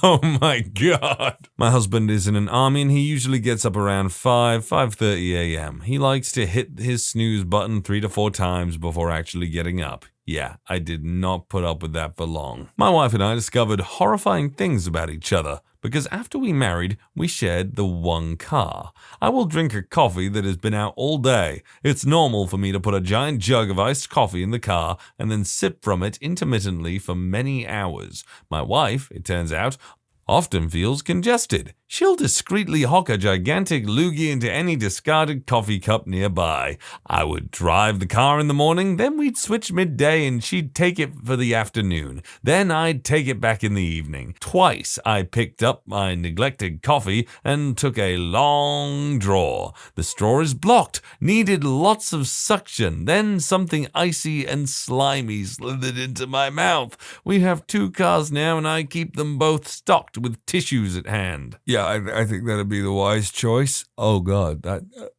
Currently living together, engaged, but anything she does has a mess left. She cooks, the pots and pans stay on the stove, shower, always have her old clothes left in the bathroom, trying to find a specific shirt, you bet your butt there are clothes scattered across the floor. Other than that, everything's perfect. After 5 years of dating, I felt confident I knew everything about my wife. Wrong. That sick, disgusting, vile woman puts ketchup on her macaroni and cheese. Frickin' ketchup does not go on macaroni and cheese! It's nauseating just thinking about it. She's really anal about things and super type A, but is also as lazy as me, so it doesn't actually get done. Also, apparently, she missed the part of our long conversation about adoption when I very clearly stated that I didn't want to adopt babies because I don't like them, and they're in high demand and it's the kids that need us. She recently informed me if we're adopting, we're getting a baby. So that's been great. I was seriously surprised when she told me that evolution was interesting and it made sense, but since it went against her beliefs, she just didn't believe it. Adam and Eve made more sense. Oh, but premarital SX is okay. Hey, if she believes in God and Christianity and all that stuff that much, and yet she's all like whatever about premarital SX, that should be a compliment because she wanted you, boy. I was dating a girl for a while and was someone that I thought I was going to marry. She had a very peculiar view of Christianity. Premarital SX was okay, but she wouldn't go see Bruce Almighty with me because it was sacrilegious. That was like a top 10 weird conversation. What do you mean you can't go watch Bruce Almighty? Why? Oh, Okay, I guess. But what clinched it was when she said she didn't believe in dinosaurs. I didn't stick around to figure out that one. He hates kitchen cabinets that are left open. When I found that out, I'd open a few random ones up every day. It took him a while to catch on that I was doing it to annoy him. I'd wait until just before he got home to do it because it annoys me too. Every now and again, if I'm not going to be home when he gets there, I'll leave all the cabinets and drawers open just to let him know I was thinking about him. One day he's gonna go off the rail. His hatred for open drawers will reach the zenith and he will take it out on you. And when that day happens, I hope your legs don't fail you, lady.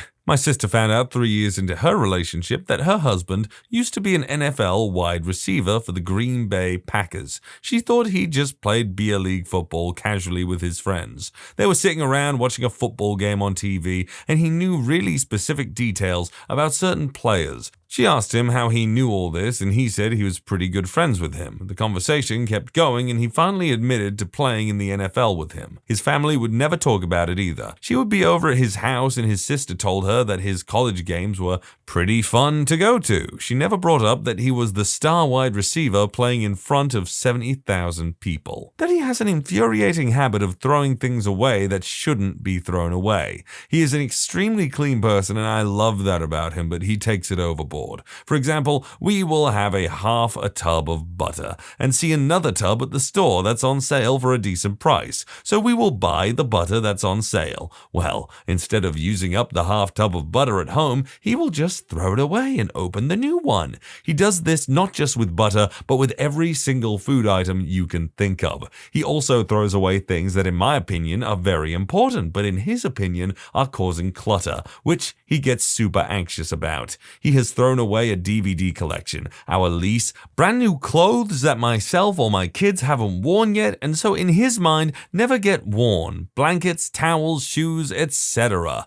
I try to set up a box for him to throw everything into instead of the garbage, so that way I can pull things out that I actually want and then donate the other things to charity. But that didn't last long. He literally threw the box away because it was in the way. Also learned when we got a dog that he is terrified to scold the dog for any reason or raise his voice around it, because he's convinced the dog won't like him if he does those things, and that thought is devastating to him. Unfortunately, my husband is probably the sweetest, kindest person you could ever hope to meet, so it makes it really hard to stay angry at him for any reason. That sounds annoying as heck. I don't know if I'd be able to put up with that, so good on you for being patient and trying to find solutions to that. But I remember my brother used to throw away spoons and everything whenever he'd have a yogurt, because he'd just leave the spoon in the empty yogurt pot, and then he'd take it downstairs and throw it away with the spoon and all. And because maybe we'd buy like 4 yogurts at a time or something like that for the whole household, it'd be like you wouldn't quite notice that they're going missing until a substantial amount had gone. Amusement park employees, what is your horror story? I used to work at the Dumbo tent in Magic Kingdom, where there was a playground packed with tons of kids all the time.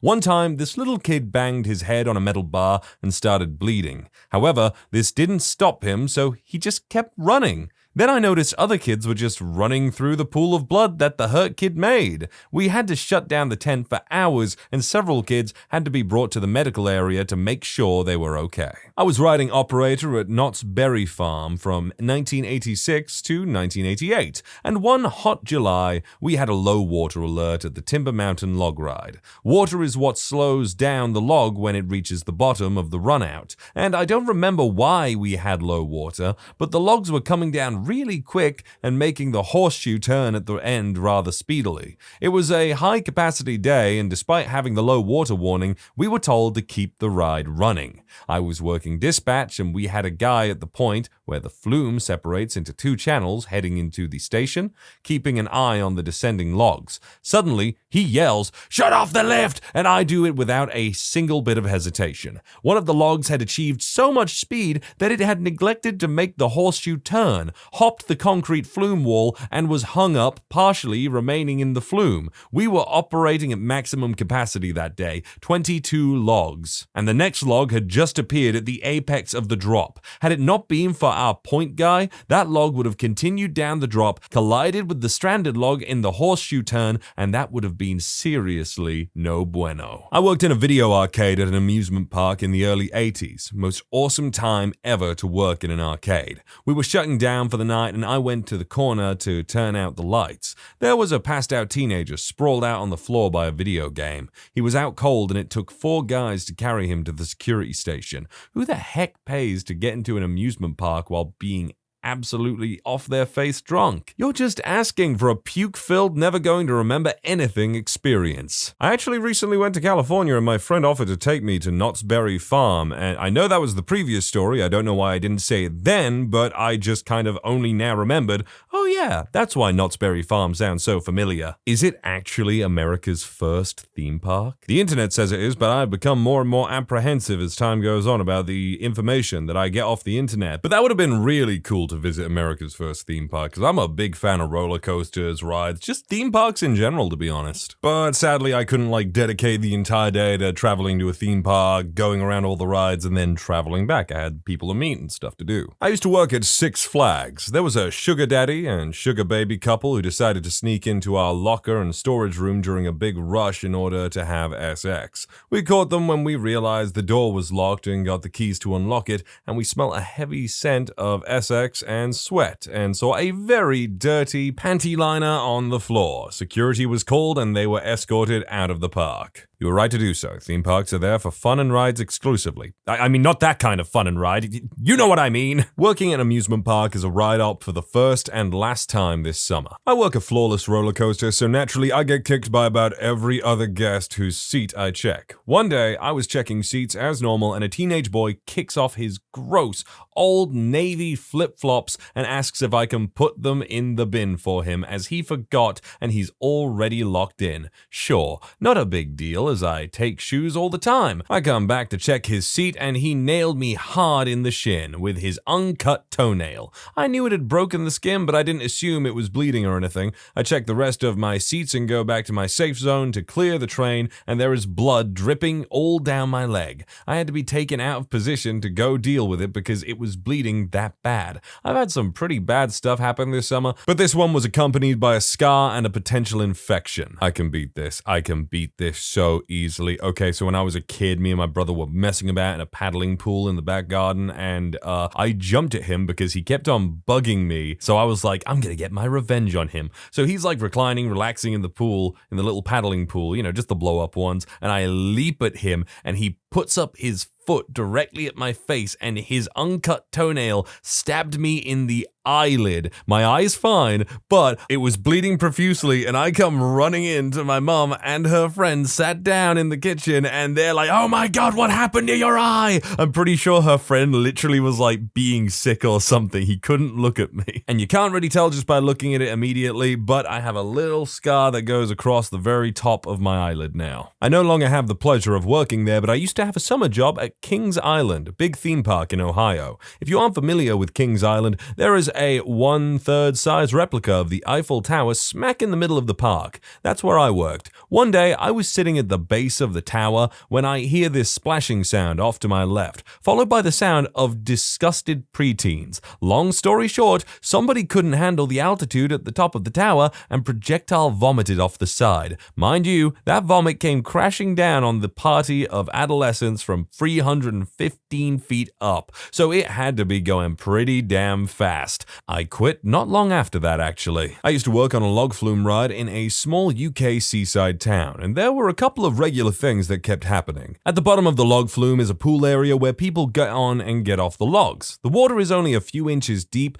but it is dyed dark blue to make it look deep, as regular clockwork drunks would dive in thinking they could swim across the pool. Once their faces had met the concrete bottom, they would stand up looking like a smurf that had been dragged through a windscreen. Just before the final big drop of the log flume, there were a couple of light beams that would detect if two logs were too close together to go down the drop. If they were too close, a big gate would come up and stop all the logs apart from the first one. We would then have to walk everyone down an emergency exit. Local kids worked this out and would put a bag over the light beam as their log went past. On one occasion, they did it while a load of physically and mentally disabled kids were on the ride. We needed the help of the fire brigade and the ambulance services that day. I ain't even gonna lie, right there I was only half concentrating on that story when reading because my bloody neighbor keeps fiddling with their frickin' fire alarm for some reason. You know what, saying for some reason is stupid. It's good to mess around with your fire alarm, but when it's been set off 15 times in the day, it's like, what's going on, man? Vomit in an unair-conditioned public bathroom urinal in the summer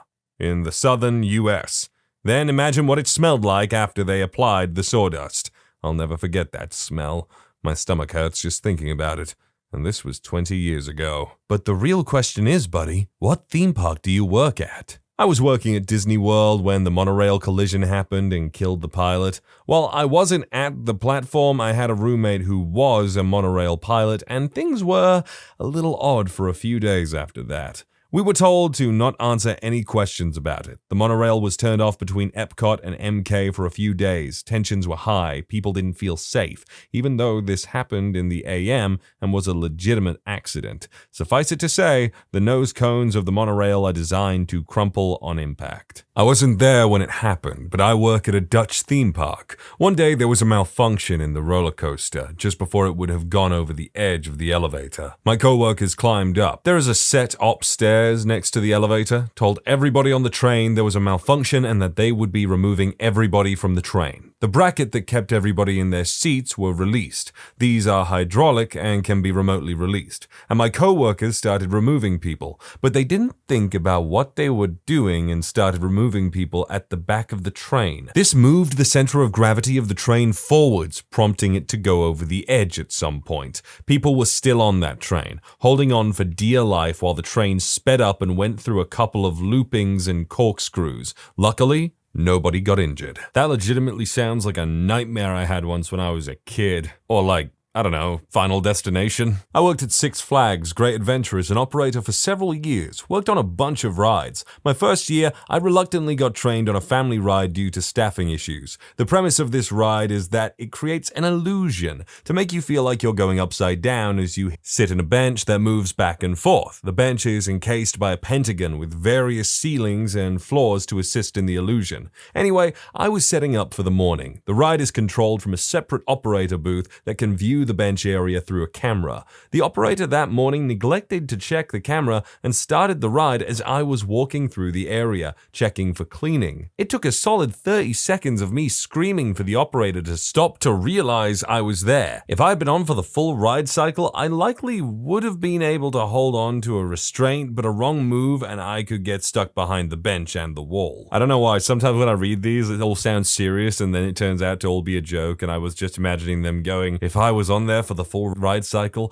I would have been a part of the illusion forever. It was a long time ago, but I once worked at an amusement park at this attraction. People often puked, but this one time was especially gross since around 10 people puked at the end of one ride. This, of course, needs to be cleaned, so we hosed it off.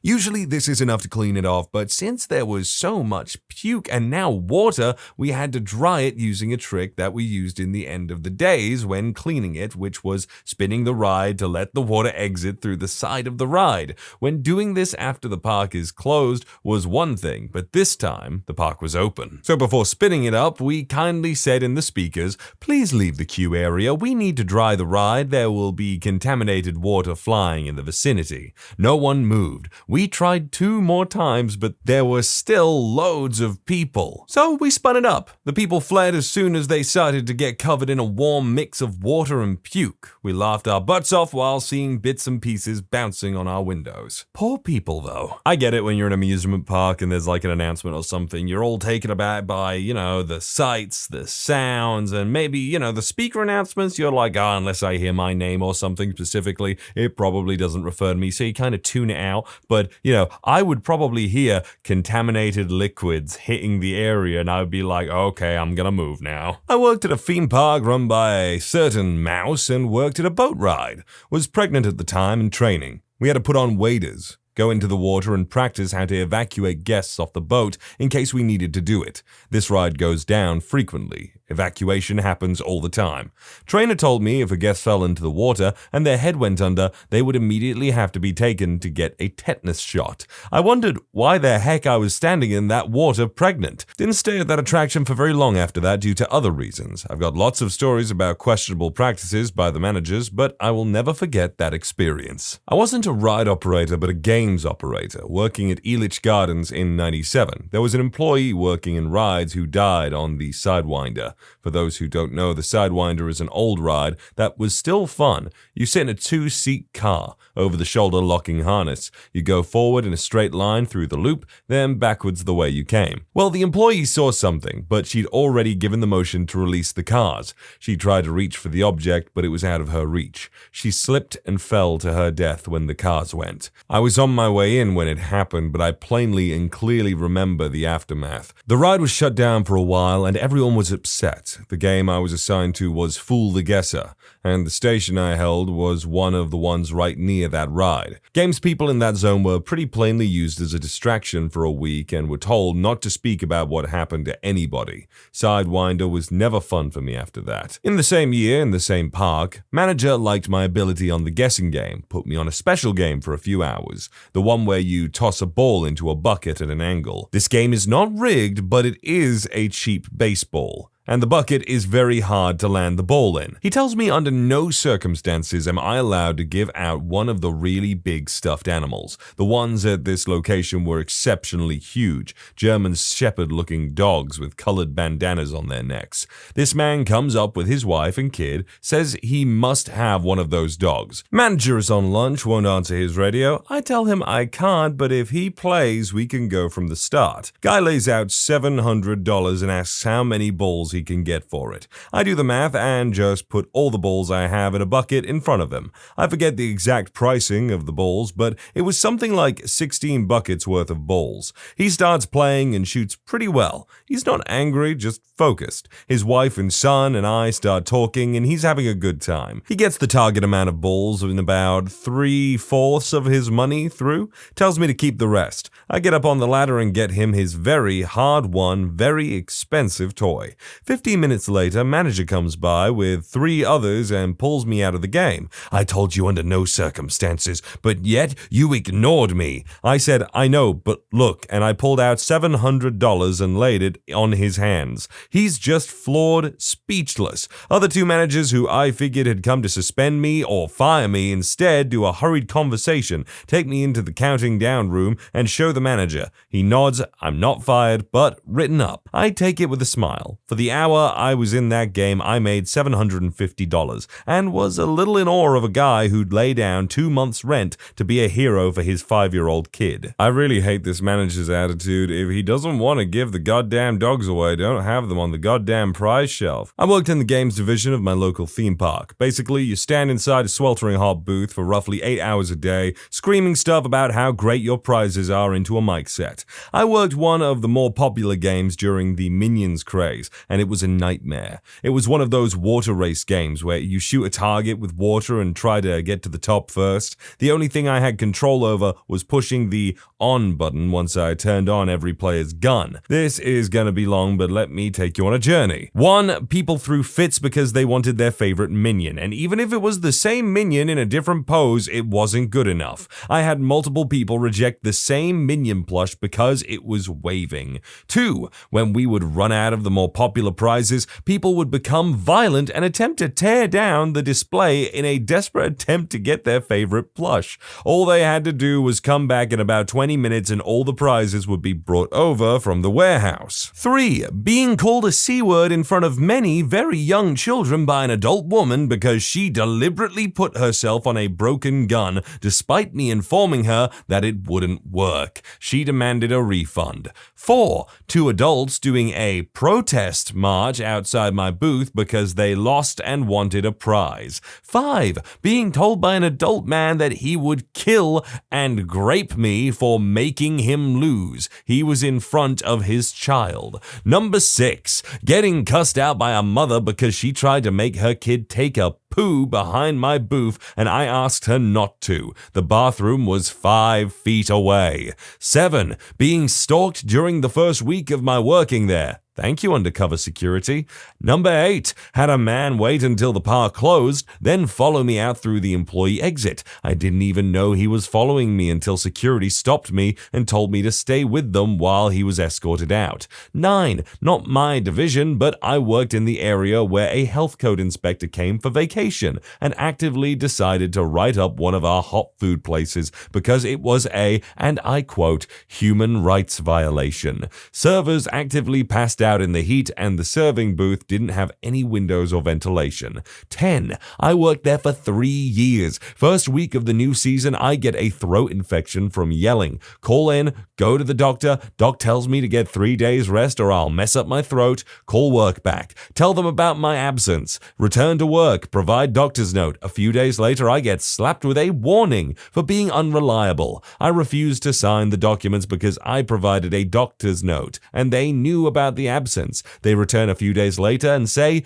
you really shouldn't make trouble. It'll be a lot easier if you sign. I refuse to sign. They proceed to take my phone and lock me into my booth. I asked to call my mom and was denied. I asked to call my lawyer and was denied. I wasn't allowed to run my game. I wasn't allowed to use the bathroom. I ended up signing the paper, but in the comments section I wrote down the situation management hated me after that and did everything they could to get me fired. I quit a week later. And of course, the usual being called a poo bag or a scammer when people lost. The game was $3. Even though I worked full-time hours, I only got paid part-time pay. We were constantly understaffed, and when minimum wage went up, the park chose to fire people rather than increase pay. Screw you, Wonderland. I was MOD for a place with a very large trolley-type ride. Driver had epilepsy but didn't tell me. He had a seizure driving the thing, which was full of children on a field trip from daycare,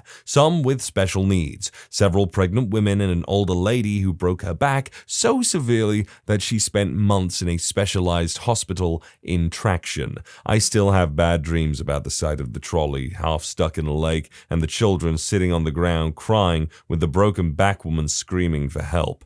I didn't know this was a remote possibility, or I'd never have put him in the driver's seat. And this is why if you lie on your job application for anything about a condition because you're worried about the way it will affect you, you are kind of a dirtbag. If you have a condition that will actually affect you in such an extreme way in specific jobs, you need to put that down. The worst I can think of was an employee that wandered into a restricted area in the morning while checking all the emergency stops and was basically decapitated by the train. No one knows why she was in there, and the bloodstain was still pretty visible as of a couple years ago. A guest who was also killed by a train because he jumped the fence to retrieve a lost hat.